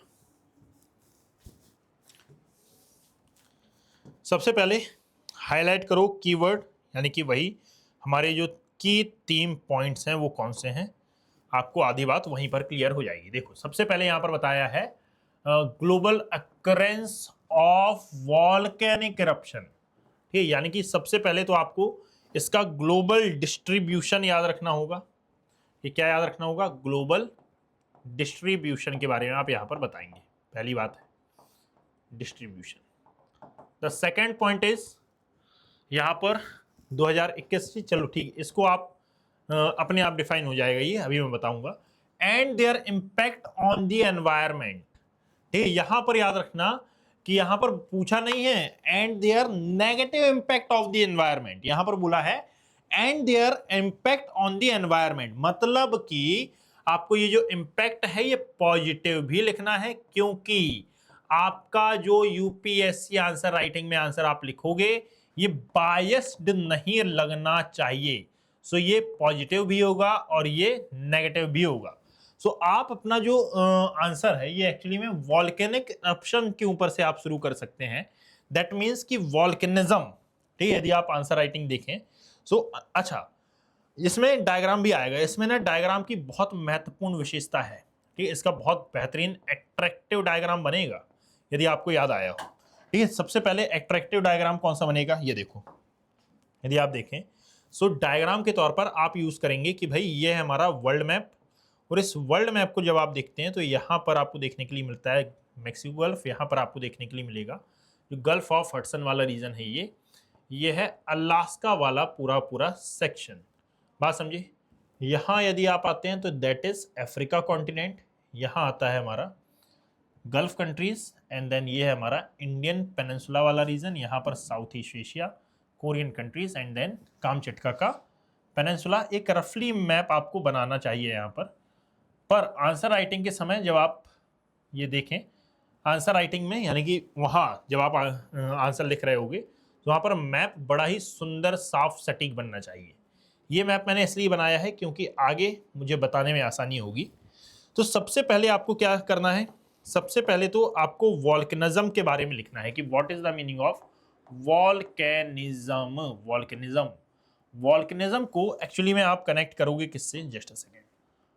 वॉल्केनिज्म, वॉल्केनिज्म को एक्चुअली में आप कनेक्ट करोगे प्लेट टेक्टोनिक थ्योरी से या फिर प्लेट टेक्टोनिक एक्टिविटी से। और जब आप इन दोनों एक्टिविटीज को कनेक्ट कर दोगे तो आप ये डिफाइन कर पाओगे कि भाई किस प्रकार से जो बाउंड्रीज हैं ये फॉर्म होती हैं, और बाउंड्रीज के फॉर्म होने के अकॉर्डिंग आधार पर ही अब आप यहाँ पर टोटल नंबर ऑफ बाउंड्रीज का डिस्कशन करोगे। कैसे डिस्कशन करोगे, जैसे एक होती है कन्वर्जेंट बाउंड्री, एक होती है डाइवर्जेंट बाउंड्री, एक होती है पैरेलल बाउंड्री, जहाँ पर आपको हॉटस्पॉट देखने के लिए मिलेंगे। कन्वर्जेंट बाउंड्री जिसको आप नाम देते हैं ये हमारा पैसिफिक रिंग ऑफ फायर वाला एरिया, जस्ट अ सेकेंड, इसको नाम दिया जाता है पैसिफिक रिंग ऑफ फायर वाला सेक्शन। ये यहाँ से पूरा पूरा जो रीजन है इसको नाम दिया जाएगा पैसिफिक रिंग ऑफ फायर वाला सेक्शन। Getting my point. अच्छा, ये जो पैसिफिक रिंग ऑफ फायर है ये शुरू कहाँ से होता है, अंटार्कटिका में जो माउंट एरेबस है ये। तो दो लाइन में आप सबसे पहले यहाँ पर लिखोगे कि भाई यहाँ पर आपको देखने के लिए मिल रही है कन्वर्जेंट बाउंड्रीज, और ये जो कन्वर्जेंट बाउंड्रीज है इसका उदाहरण, सबसे बेहतरीन उदाहरण है पैसिफिक रिंग ऑफ फायर। यहाँ पर एक्सप्लोजिव वॉल्केनोज आपको दिखाई देते हैं। क्या है ये, यहाँ पर आपको एक्सप्लोजिव वॉल्केनोज देखने के लिए मिलेंगे। Getting my point. एक और बात यहाँ पर ये हो जाती है कि जब आप पैसिफिक रिंग ऑफ फायर का एग्जाम्पल देंगे तो वहाँ पर लोकेशन भी लिख देना कि भाई माउंट एरेबस से स्टार्ट होती है और साथ में जो ग्रेट डिवाइडिंग रेंज है उसका जो ईस्टर्न पार्ट है यहाँ पर जाकर ये समाप्त होती है, या फिर न्यूजीलैंड के पास जाकर ये समाप्त होती है। दूसरी बात है कि आपने मिड अटलांटिक रिज के बारे में भी सुना होगा, तो इसको नाम दिया जाता है डाइवर्जेंट बाउंड्रीज। ये यहाँ पर मिड अटलांटिक रिज नहीं, मिड कॉन्टिनेंटल जो बाउंड्री है उसके बारे में, यहाँ से स्टार्ट होती है स्पेन होते हुए इस प्रकार से हिमालय से पास होते हुए यहाँ पर जाकर ये मिलती है। बात समझिए, मध्य महाद्वीपीय श्रृंखला का इसको नाम दिया जाता है। फिर इसके बाद जो थर्ड आता है यहाँ पर आपको देखने के लिए मिलेगा अटलांटिक, मिड अटलांटिक रिज वाला एरिया। Getting my point. यहाँ पर याद रखिएगा कि भाई यहाँ हवाई आइलैंड को भी आप मेंशन करोगे। दैट मीन्स कि सबसे पहले आप वॉल्केनिज्म और प्लेट टेक्टोनिक थ्योरी को कोरिलेट करते हुए इंट्रोडक्शन दोगे। फिर यहाँ पर जब आप वॉल्केनिज्म को डिस्कस करोगे, मेन बॉडी में आ जाओगे तो एक डायग्राम आएगा। डायग्राम के बाद आप यहाँ पर कन्वर्जेंट बाउंड्रीज, डाइवर्जेंट बाउंड्रीज और साथ में जो हॉटस्पॉट है यानी कि इंट्राप्लेट वॉल्केनिज्म है इसके बारे में डिस्कस करोगे। फिर यहाँ पर जब आप पहुंच गए तो ये वॉल्केनिज्म कितने प्रकार का होता है इसको दो तीन लाइन में आप डिफाइन कर दोगे। जैसे कि एक तो आपको देखने के लिए मिलेगा शील्ड वॉल्केनो, एक कंपोजिट वॉल्केनो, सिंडर वॉल्केनोस, ये तमाम प्रकार की चीजें आपको देखने के लिए मिलेंगी। इस पूरे के पूरे सिनेरियो में आपका भरेगा लगभग 1.5 पेज, क्योंकि आधे पेज में तो आपका ये डायग्राम आ जाएगा। पर यहां पर समझने वाली बात यह है कि अभी हमारा आधा क्वेश्चन ही समाप्त हुआ है, अभी पूरा क्वेश्चन समाप्त नहीं हुआ। पर पूरा क्वेश्चन समाप्त करने के लिए, पूरा आंसर समाप्त करने के लिए ये मोस्ट एसेंशियल हो जाता है कि आप इसके एनवायरमेंटल इंपैक्ट को ध्यान में रखें। और यदि इसने पूछा है एनवायरमेंटल इंपैक्ट और यदि क्वेश्चन में मेंशन नहीं है कि only define, only discuss the negative impact of the environment, so आपको डिफाइन करना है इसका negative as well as positive impact. So negative और पॉजिटिव इंपैक्ट की जब आप बात करोगे तो यहां पर दोनों ही आएंगे। कैसे आएंगे, जस्ट अ सेकेंड, ठीक है। यहां पर नेगेटिव और पॉजिटिव दोनों इंपैक्ट आएंगे। बट शुरू कहां से करना है, तो शुरू करने का कोई सैरियो नहीं है, आप कहीं से भी शुरू कर सकते हैं। नेगेटिव से भी शुरू कर सकते हैं और पॉजिटिव से भी आप स्टार्ट कर सकते हैं। देखिएगा भाई, यदि हम स्टार्ट करते हैं नेगेटिव से तो आप ये बोलोगे कि असल में जब भी किसी एरिया में वॉल्केनिज्म की जो घटना है ये घटित होती है तो इसके कारण ना संबंधित एरिया में सल्फर डाइऑक्साइड, क्या बोला मैंने, संबंधित रीजन में जो सल्फर डाइऑक्साइड जैसी गैसेस हैं, SO4 जैसी गैसेस हैं, ये बहुत ज़्यादा रिलीज होती हैं। और ड्यू टू इनके रिलीज के कारण आप देखेंगे कि पॉल्यूशन कॉज हो रहा है, और पॉल्यूशन यदि कॉज हो रहा है so end of the day ये रीजन बनता है क्लाइमेट चेंज का, और यदि ये end of the day climate change का रीजन बन रहा है, और यदि ऐसी तमाम प्रकार की जो खतरनाक गैसें ये रिलीज हो रही हैं, तो आप देखेंगे कि इसके कारण एयर पॉल्यूशन हो रहा है, ठीक है, ऐश फॉल हो रहा है, जो डिस्ट्रक्शन ऑफ सेटलमेंट है ये हो रहा है, एसिड रेन तक इससे कॉज हो रही है। Gate my point? किसके कारण? यही वॉल्केनिज्म के कारण। क्योंकि वॉल्केनिज्म जब होता है तो इससे बहुत सारे जो कंपोनेंट्स हैं ये रिलीज होते हैं। Due to region of this components आप पॉल्यूशन को तो कॉज करेंगे ही, ग्रीन हाउस गैस इफेक्ट तो बढ़ेगा ही, क्लाइमेट चेंज तो होगा ही, है ना। और ये शायद यही कारण है कि जो क्लाउड बस्टिंग है इसका भी जो कोरिलेशन है ये आजकल वॉल्केनिज्म से हो गया है। और यहां पर एग्जाम्पल के तौर पर यदि रिसेंटली कोई ऐसी घटना हुई है तो उसका भी वर्णन कर देना। पॉजिटिव इंपैक्ट के तौर पर यदि आप देखोगे तो पॉजिटिव इंपैक्ट के तौर पर ये आ जाएगा कि भाई अर्थ के अंदर का जो एक्चुअली में फर्टाइल वेस्टेज जो एरिया है या फिर अर्थ के अंदर का जो प्रेशर है ये रिलीज होता है।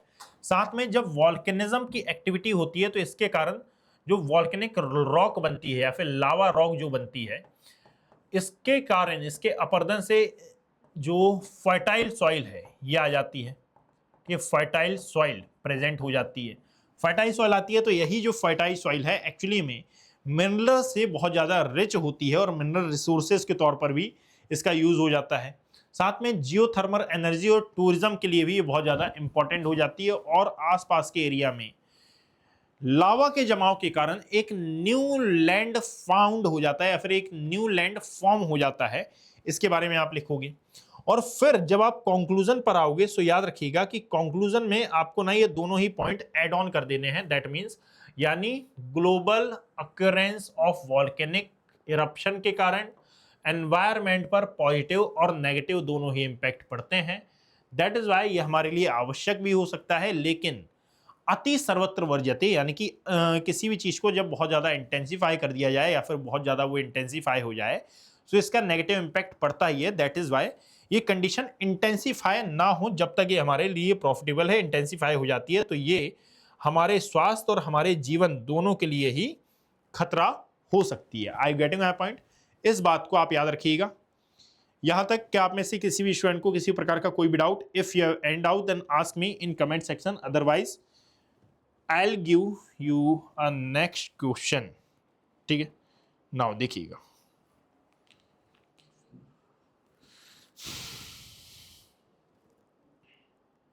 The process of desertification does not have climate boundaries, justify with examples। अब यहां पर एग्जाम्पल्स की बात की गई है, मतलब कि एग्जाम्पल्स को आपको स्पेशली ध्यान में रखना होगा। बात समझ में आई?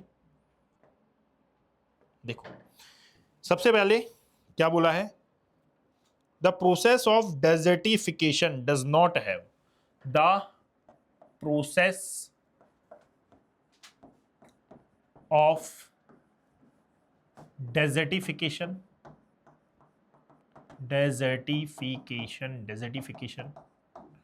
does not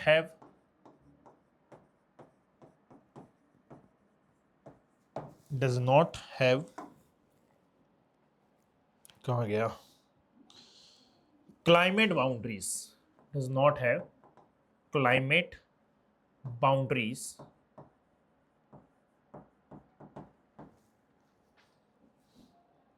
justify with examples।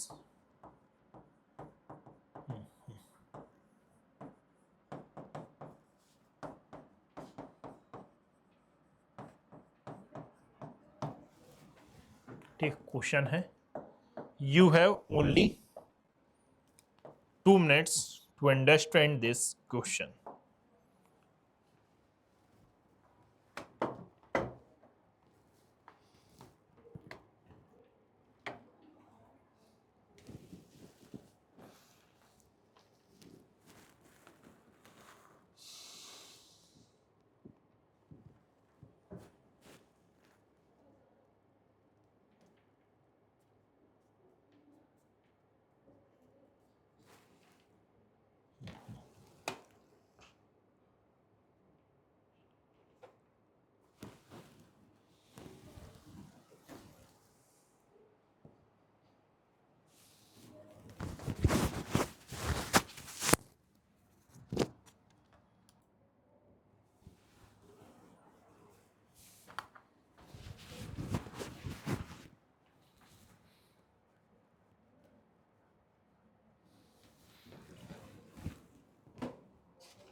Now देखिएगा कि एक्चुअली में आप याद रखो, डेजर्टिफिकेशन का मतलब ये नहीं है कि जो प्रेजेंट डेजर्ट हैं उनमें होने वाला विस्तार, ये उनका विस्तार। एक्चुअली में डेजर्टिफिकेशन का मतलब है कि कोई भी एरिड एरिया है, कोई भी एरिड एरिया, इस एरिड एरिया का, ठीक है, इस एरिड एरिया का ड्राई एरिड एरिया में परिवर्तन, या फिर एक ऐसे एरिया में परिवर्तन जहां पर कुछ भी उग ना सके, कुछ भी ग्रो ना हो सके, that is called desertification. Like हमारा जो पंजाब वाला रीजन है, हमारा जो पंजाब वाला रीजन है, हमारा जो हरियाणा वाला रीजन है, ये नो डाउट कि असल में ये राजस्थान के साथ बॉर्डर क्रिएट करने वाले बॉर्डरिंग स्टेट हैं। यहाँ पर डेजर्टिफिकेशन हो रहा है, इसका मतलब ये नहीं है कि भाई यहाँ पर डेजर्टिफिकेशन का मेन कारण है कि राजस्थान का जो थार डेजर्ट है ये फैल रहा है। Getting my point? यहाँ लैंड डिग्रेडेशन की जो प्रक्रिया है ये हो रही है। सो सबसे पहले याद रखो कि if it is 10 marker question, so आपको सबसे पहले क्या डिफाइन करना होगा? Desertification. What is the meaning of desertification? Does not have climate boundaries, यानी कि क्लाइमेट बाउंड्रीज से हटकर होने वाली जो कंडीशन है ये है, यानी कि हम डेजर्टिफिकेशन का जो मेन रीजन मानते हैं ये ग्लोबल वार्मिंग, क्लाइमेट चेंज के कारण मानते हैं। लेकिन याद रखना कि असल में इसमें कुछ एंथ्रोपोजेनिक रीजन भी है। मैंने आपको बताया था कि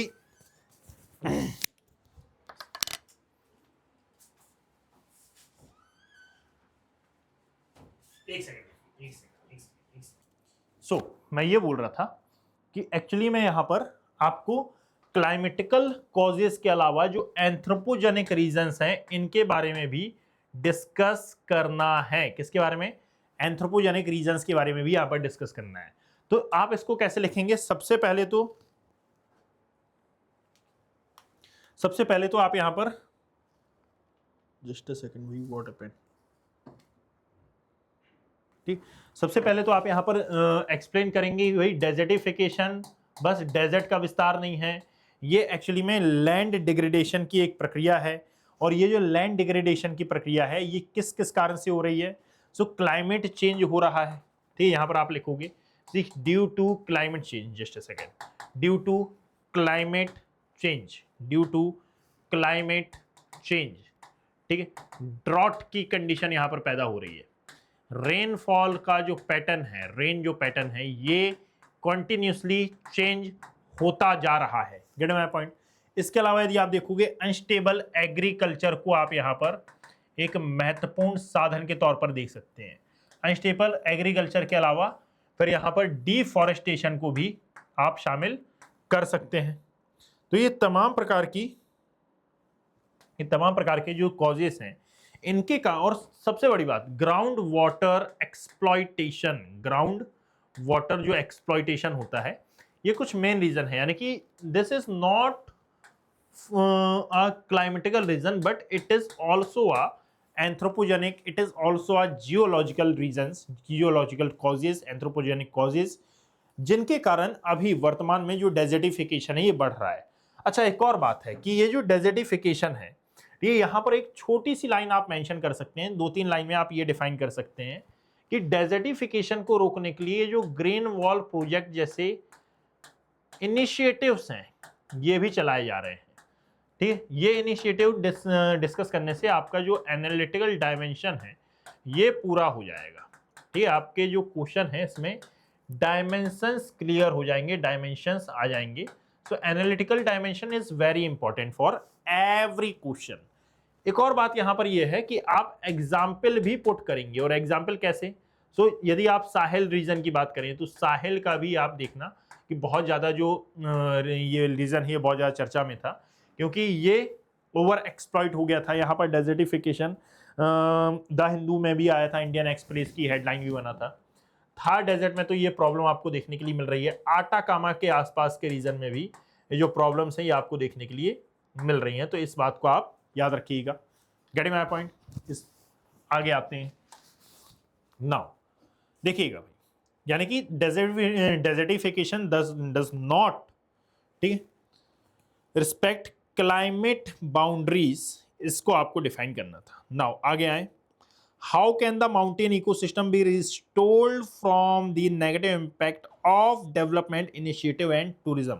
अब ध्यान सुनना, क्वेश्चन थोड़ा सा अपग्रेड हुआ है, ये ध्यान से सुनना। क्वेश्चन क्या बोल रहा है? क्वेश्चन कह रहा है how can the mountain ecosystem, how just how can the mountain how can the mountain ecosystem ठीक be restored from the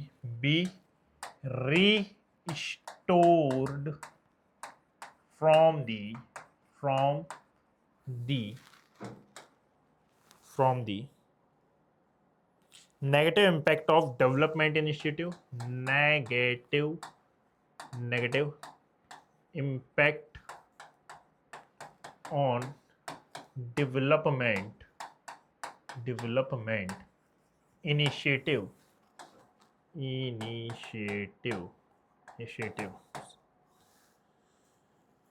and tourism ठीक है, बोलो किस प्रकार से है ये क्वेश्चन है, 10 मार्क का क्वेश्चन है ये, आंसर दीजिएगा। You have only 2 minutes.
देखो सबसे पहले तो हमको ये समझना है, हाईलाइट करो वर्ड कौन कौन से हैं।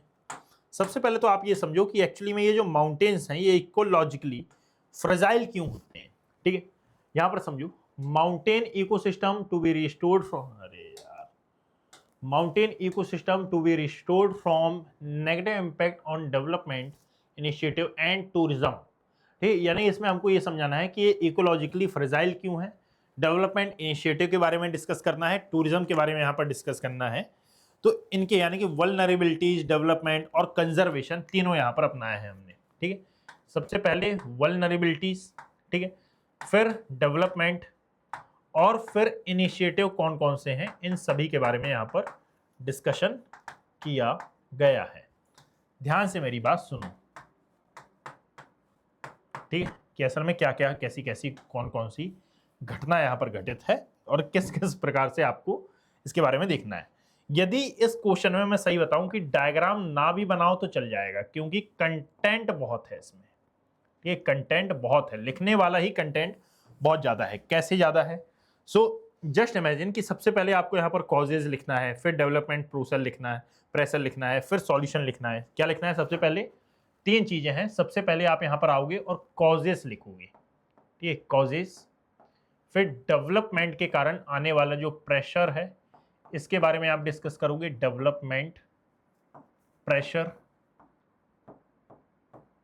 एंड फिर यहां पर सॉल्यूशन क्या हो सकता है इसका, आप इसके बारे में मेंशन करोगे। ये 3 पॉइंट है। क्या बोला मैंने? माउंटेन इकोसिस्टम के बारे में, डेवलपमेंट के बारे में, वल्नरेबिलिटीज, डेवलपमेंट और इनिशिएटिव। सो हम 3 पॉइंट यहां पर लेकर चलते हैं कि भाई साहब सबसे पहले हम कॉजेस की बात करते हैं। कॉजेस यदि आप देखोगे तो सबसे पहले तो यहाँ पर स्टीप स्लोप्स की बात होती है, यंग इकोलॉजी की बात होती है, यानी कि यंग इकोलॉजी है, स्टीप स्लोप्स हैं, ये यहाँ की जो सॉइल है ये बहुत ज़्यादा थिन है, थिन सॉइल यहाँ पर आ जाता है। ये वो रीजंस हैं जिसके कारण एक्चुअली में ये तमाम प्रकार की जो घटनाएं ये होती हैं।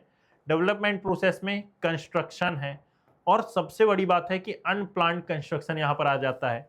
ये डिफॉरेस्टेशन इसके कारण होता है, हाइड्रो पावर प्रोजेक्ट यहाँ पर चलते हैं, अर्बनाइजेशन की जो पूरी पूरी घटना है ये यहाँ पर होती है। Urbanisation it's not a bad option,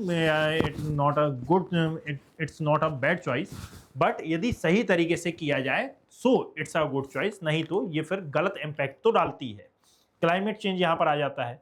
solution based में यदि हम आए तो सॉल्यूशन यहाँ पर हो सकता है कि भाई हम इको टूरिज्म को बढ़ावा दें। इको टूरिज्म को बढ़ावा दें मतलब कि जो प्रकृति प्रेम होता है ना, इसको थोड़ा सा बढ़ाएं। एनवायरनमेंट की जो इम्पोर्टेंस है इसके प्रति लोगों को जागरूक करें, और इसके लिए तमाम प्रकार के जो अदर इनिशिएटिव है ये चलाएं।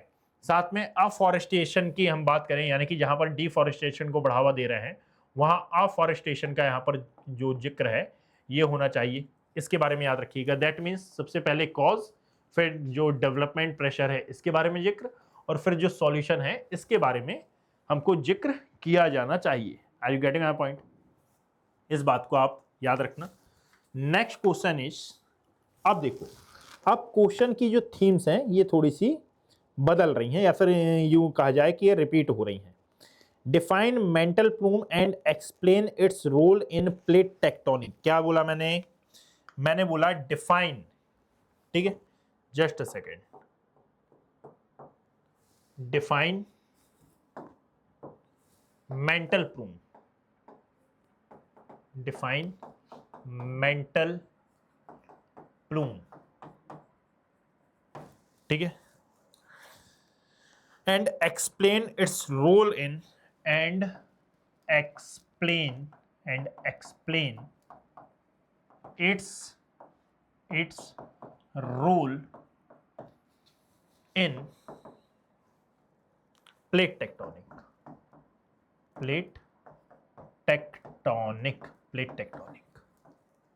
बताइए भाई। क्वेश्चन है, यू हैव ओनली 10 मिनट, और मैं आपको बताऊं थीम रिपीटेड है, सो यहां से बिल्कुल भी कंफ्यूज होने की आई थिंक जरूरत तो है नहीं। बताइए।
नाउ देखिए, सबसे पहले तो यदि बात की जाए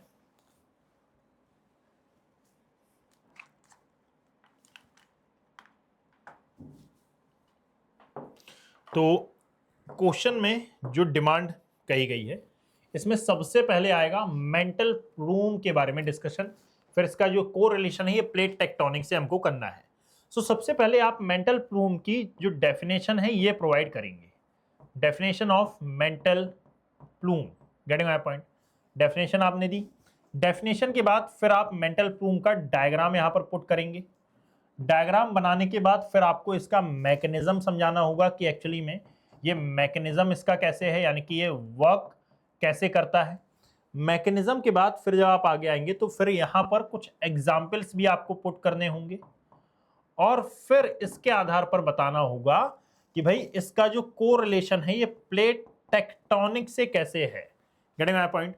और फिर यहां पर जाकर आपका जो आंसर है ये समाप्त होगा। डेफिनेशन में क्या होगा कि एक्चुअली में जहां पर भी दो प्लेटों में कोलिजन या फिर सबडक्शन की प्रोसेस होती है, तीन में से किसी भी प्रकार का एक किनारा बने, इनमें से दो किनारों में एक्चुअली में एक प्लेट दूसरे प्लेट के अंदर सबडक्ट होगी और नीचे 100 मीटर की या 100 किलोमीटर की गहराई पर जाकर ये मेंटल प्लूम का फॉर्मेशन करती है जिसमें प्रेशर थोड़ा सा ज्यादा होता है और प्रेशर ज्यादा होने के कारण एक्चुअली में वॉल्केनिक एक्टिविटीज होती हैं। और वॉल्केनिक एक्टिविटीज को आपने पहले ही समझाया है। डायग्राम जब आप बनाओगे तो यहाँ पर दो प्लेटें होंगी, इनमें से एक प्लेट का जो घनत्व है ये थोड़ा ज्यादा होगा, दूसरी प्लेट का जो घनत्व है ये इनकम्पैरेटिवली कम होगा। तो ये पहली प्लेट दूसरी प्लेट के अंदर कुछ इस प्रकार से ऐसे सबडक्ट हो जाएगी और इसके कारण यहाँ पर एक्चुअली में जो माउंटेन का फॉर्मेशन है ये आपको देखने के लिए मिलेगा। यहाँ पर होगा ये कि इस एरिया में मेंटल प्लूम बनेगा और यहाँ से जो लावा है ये निकलेगा। ये मैकेनिज्म आपने समझाया। मैकेनिज्म समझाने के बाद असल में आप यही बोलोगे कि यही प्रोसेस प्लेट टेक्टोनिक थ्योरी में भी होती है। It is very simple, sweet, short and sweet question यार, कुछ नहीं है इसमें। ठीक है, आगे आओ। आई थिंक समझ तो गए होगे आप लोग कि ये क्वेश्चन में कुछ था नहीं ज्यादा। यदि थोड़ा भी दिमाग लगाते तो बहुत इजीली ये जो क्वेश्चन है ये हमसे बन जाता। Are you getting my point?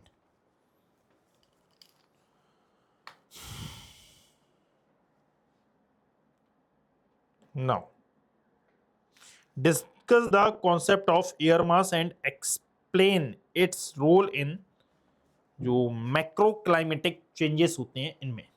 ठीक, क्या बोला मैंने? Discuss the concept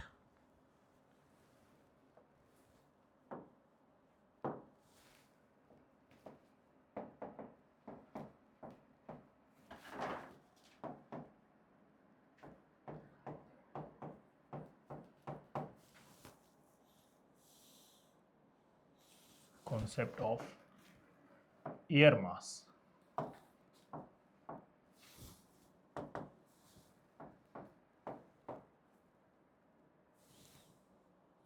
and explain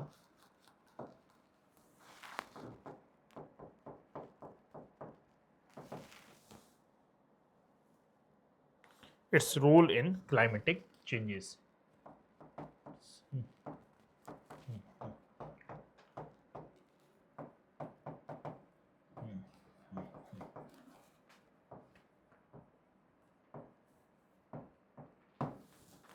एक बात आपने महसूस की होगी कि ना क्वेश्चन से ज्यादा जो वो है थ्योरीज हैं इन पर फोकस किया गया है, या फिर यूं कहा जाए कि भाई क्वेश्चन से ज्यादा आपके अपने थॉट्स यहां पर बहुत ज्यादा मायने रखते हैं, यानी कि आप सब्जेक्ट को कितनी गहराई से सोच सकते हैं।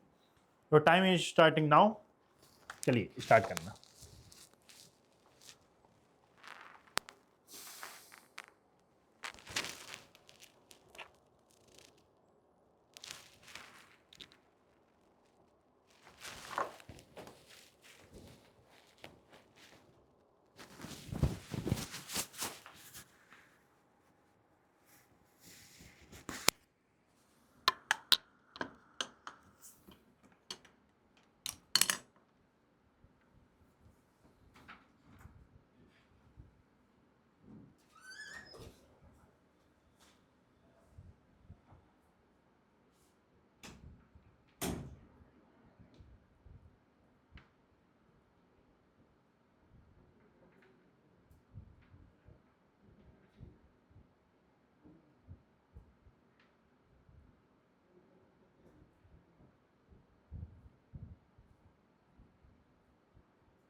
देखो क्वेश्चन की डिमांड यहां पर क्या है, एयर मास के बारे में यहां पर पूछा हुआ है। What is the meaning of air मास?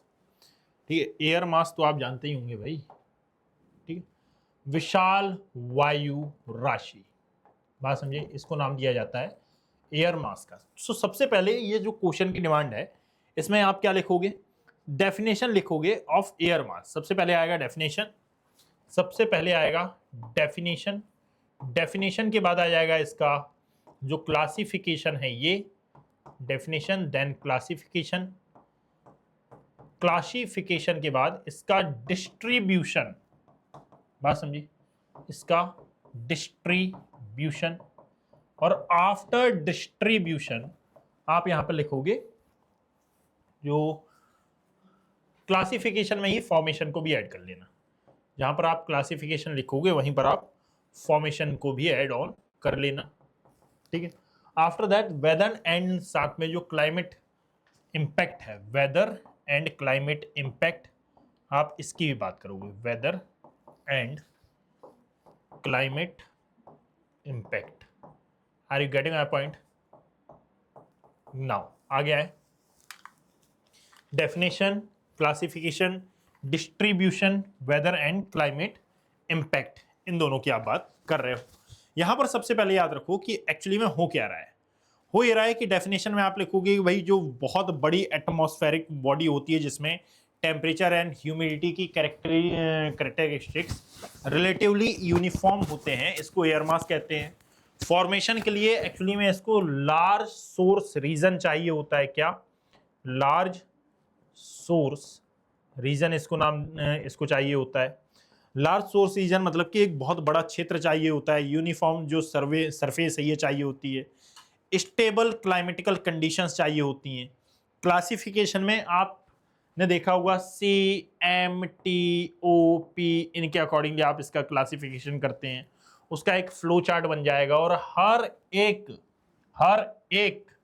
जो एक्चुअली में विंड है या फिर जो वायु राशि है, एटमॉस्फेरिक बॉडी है जो कि एक, उसके बारे में दो दो लाइन आप डिफाइन कर देंगे। और यदि रिसेंटली कहीं पर कोई एग्जाम्पल आपको दिखा है जो करंट में चर्चा में था, तो उस एग्जाम्पल को आप यहां पर पुट कर देंगे।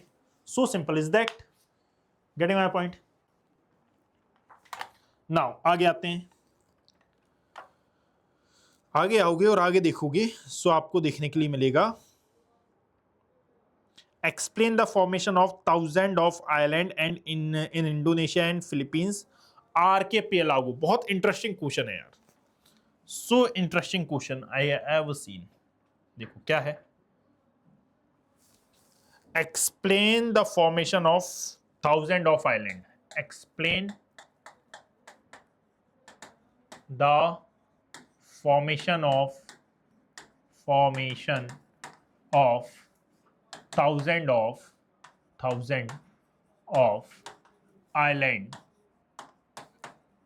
thousand of islands in Indonesia and Philippines, in Indonesia and Philippines, in Indonesia and Philippines, ठीक, दिस इज आर्किपेलागो। आर्किपेलागो का मतलब होता है द्वीपीय चाप या फिर आर्क, आप इसको बोल सकते हो, बात समझिए। क्वेश्चन है, आंसर सोचो, कीवर्ड्स निकालो और बताना मुझे क्या आंसर इसका हो सकता है। इसके बाद लास्ट क्वेश्चन हमारा बचा हुआ है। Your times starts now.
So देखिए,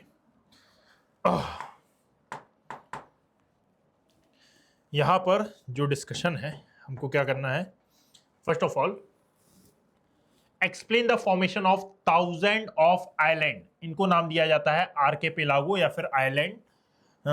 जो आर्क है ये, इसमें मेनली इंडोनेशिया और फिलीपींस की बात की गई है, तो हमको इनको तो ध्यान में रखना ही है। साथ में ये जिस जोग्राफिकल लोकेशन पर लोकेटेड है, हमको वो जोग्राफिकल लोकेशन भी ध्यान में रखनी है। और ये जोग्राफिकल लोकेशन कौन सी है? सो ये आती है हमारी साउथ ईस्ट एशिया के बाद वाली लोकेशन, यानी कि ये है हमारी, ये हमारा साउथ ईस्ट एशिया ना, कोरियन कंट्रीज, यहाँ पर आता है हमारा कामचटका का पेनिनसुला। दूसरी ओर north America, south America continent वाला रीजन। आगे की ओर आएंगे तो यहाँ पर ये है हमारा नॉर्थ अमेरिका कॉन्टिनेंट वाला section. Getting my point? So ये वाला जो सेक्शन है ना, इसको नाम दिया जाता है पैसिफिक रिंग ऑफ फायर वाला एरिया। यहाँ पर मल्टीपल टाइप के जो आर्किपेलागो हैं ये आपको देखने के लिए मिलेंगे। सो एक डायग्राम पहले बनाना है, पहले नहीं, पहले तो इंट्रोडक्शन में आप ये लिखोगे कि भाई what is the meaning of archipelago. Introduction आपने शुरू किया, इंट्रोडक्शन में सबसे पहले आप मेंशन करोगे कि what is the meaning of archipelago. Arc, ये इसका मतलब होता क्या है, what is the meaning of archipelago, सबसे पहले आप ये मेंशन करोगे।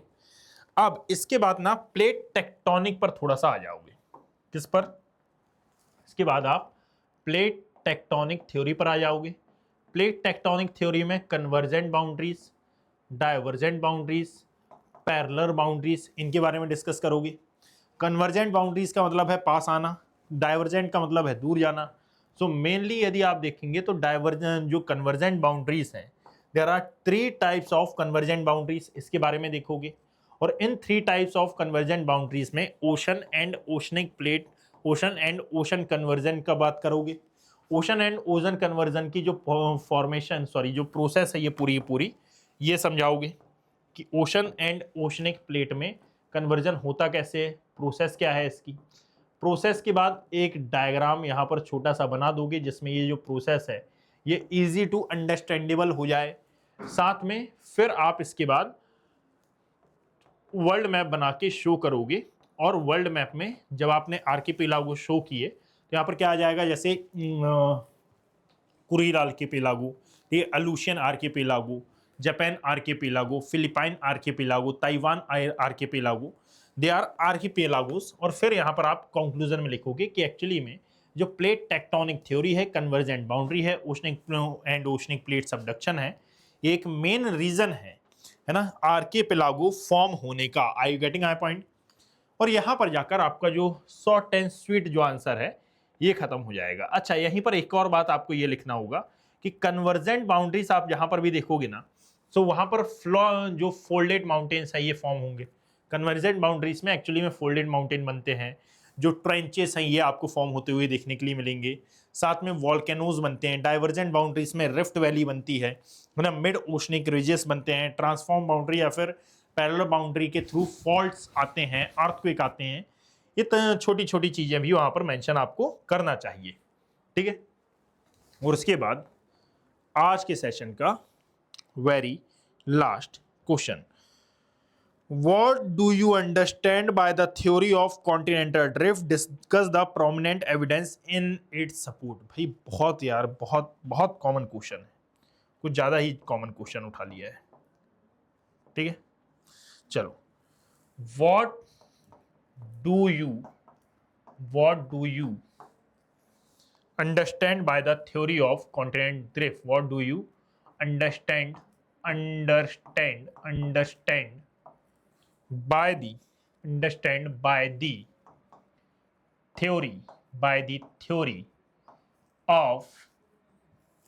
by the theory of continental drift, by the theory of continental drift. Discuss the prominent evidence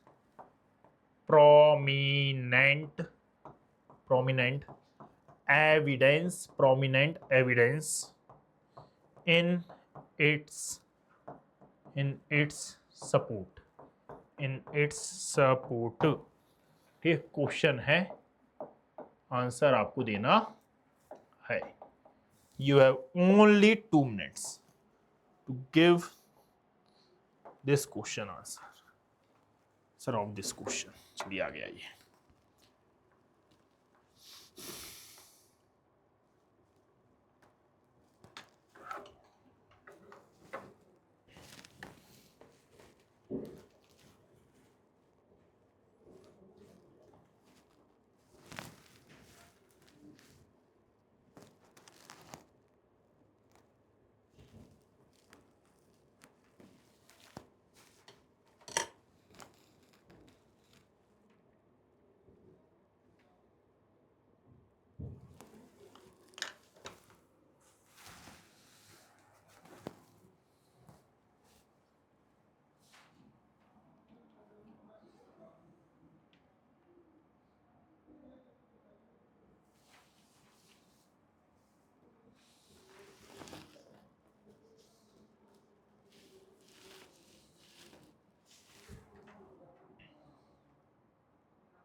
now देखिए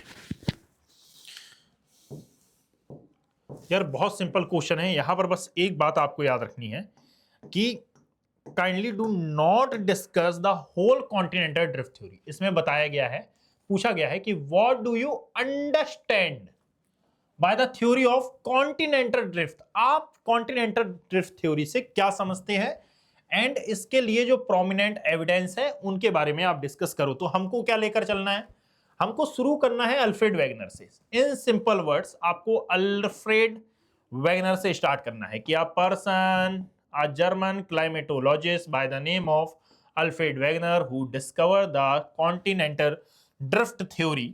ठीक है, और फिर ये कॉन्टिनेंटल ड्रिफ्ट थ्योरी के बारे में यानी ये इंट्रोडक्शन हो गया। इंट्रोडक्शन की शुरुआत ही आपने अल्फ्रेड वेगनर से की है। मेन बॉडी पर जब आप आओगे तो मेन बॉडी में एक हल्का सा छोटा सा ना जो वर्ल्ड मैप है ये बना देना। ये छोटा सा वर्ल्ड मैप क्यों बना देना, क्योंकि अब आप लिखने वाले हो इसके एविडेंस। ठीक है, इसके एविडेंसेस आप लिखोगे, और एविडेंसेस जब आप लिखोगे तो इसमें जिग्सॉ फिट आ जाएगा, जिग्सॉ फिट आ जाएगा। साथ में यहां पर आप देखोगे कि असल में जो डायनासोर के फॉसिल्स हैं इनके बारे में डिस्कशन आ जाएगा। ठीक है, साथ में आप देखोगे कि वो मरीन फॉसिल्स के बारे में जो डिस्कशन है ये आ जाएगा। एशियाटिक लायंस के बारे में डिस्कशन आ जाएगा। तो जहां पर जो भी डिस्कशन आए उस लोकेशन को मैप पर जाकर शो कर देना एक बार। जब आप मैप में जाकर शो कर दोगे तो ये जो आंसर है ये थोड़ा सा एट्रैक्टिव आपका लगने लगेगा। Getting my point. और फिर यहां पर एक छोटा सा पॉइंट आप डाल देना कि असल में कॉन्टिनेंटल ड्रिफ्ट थ्योरी का इवोल्यूशन कैसे हुआ। Continental drift theory, plate tectonic theory, convectional current theory, ऐसे आप आगे बढ़ते जाओगे तो ये जो आपका आंसर है ये थोड़ा सा डायमेंसिव हो जाएगा, और एनालिटिकल डायमेंशन जो कि यूपीएससी की अप्रोच होती है उसको ये फुलफिल कर देगा। Are you getting my point. ये कुछ थीम बेस्ड क्वेश्चन थे, और इसी थीम के accordingly there are multiple type of questions. यानी कि यहां पर मैंने थीम को रिपीट नहीं किया है, याद रखना, यहां मैंने थीम को रिपीट नहीं किया है। क्वेश्चंस आप देखोगे तो और भी कई सालों में आए हैं, और ये मल्टीपल टाइम रिपीट भी हैं। बात समझिए, यानी कि कहने का मतलब कि इन थीम को आप प्रिपेयर कर लें तो आपका जो आंसर राइटिंग है बहुत ज्यादा इनहांस हो सकती है। Are you getting my point.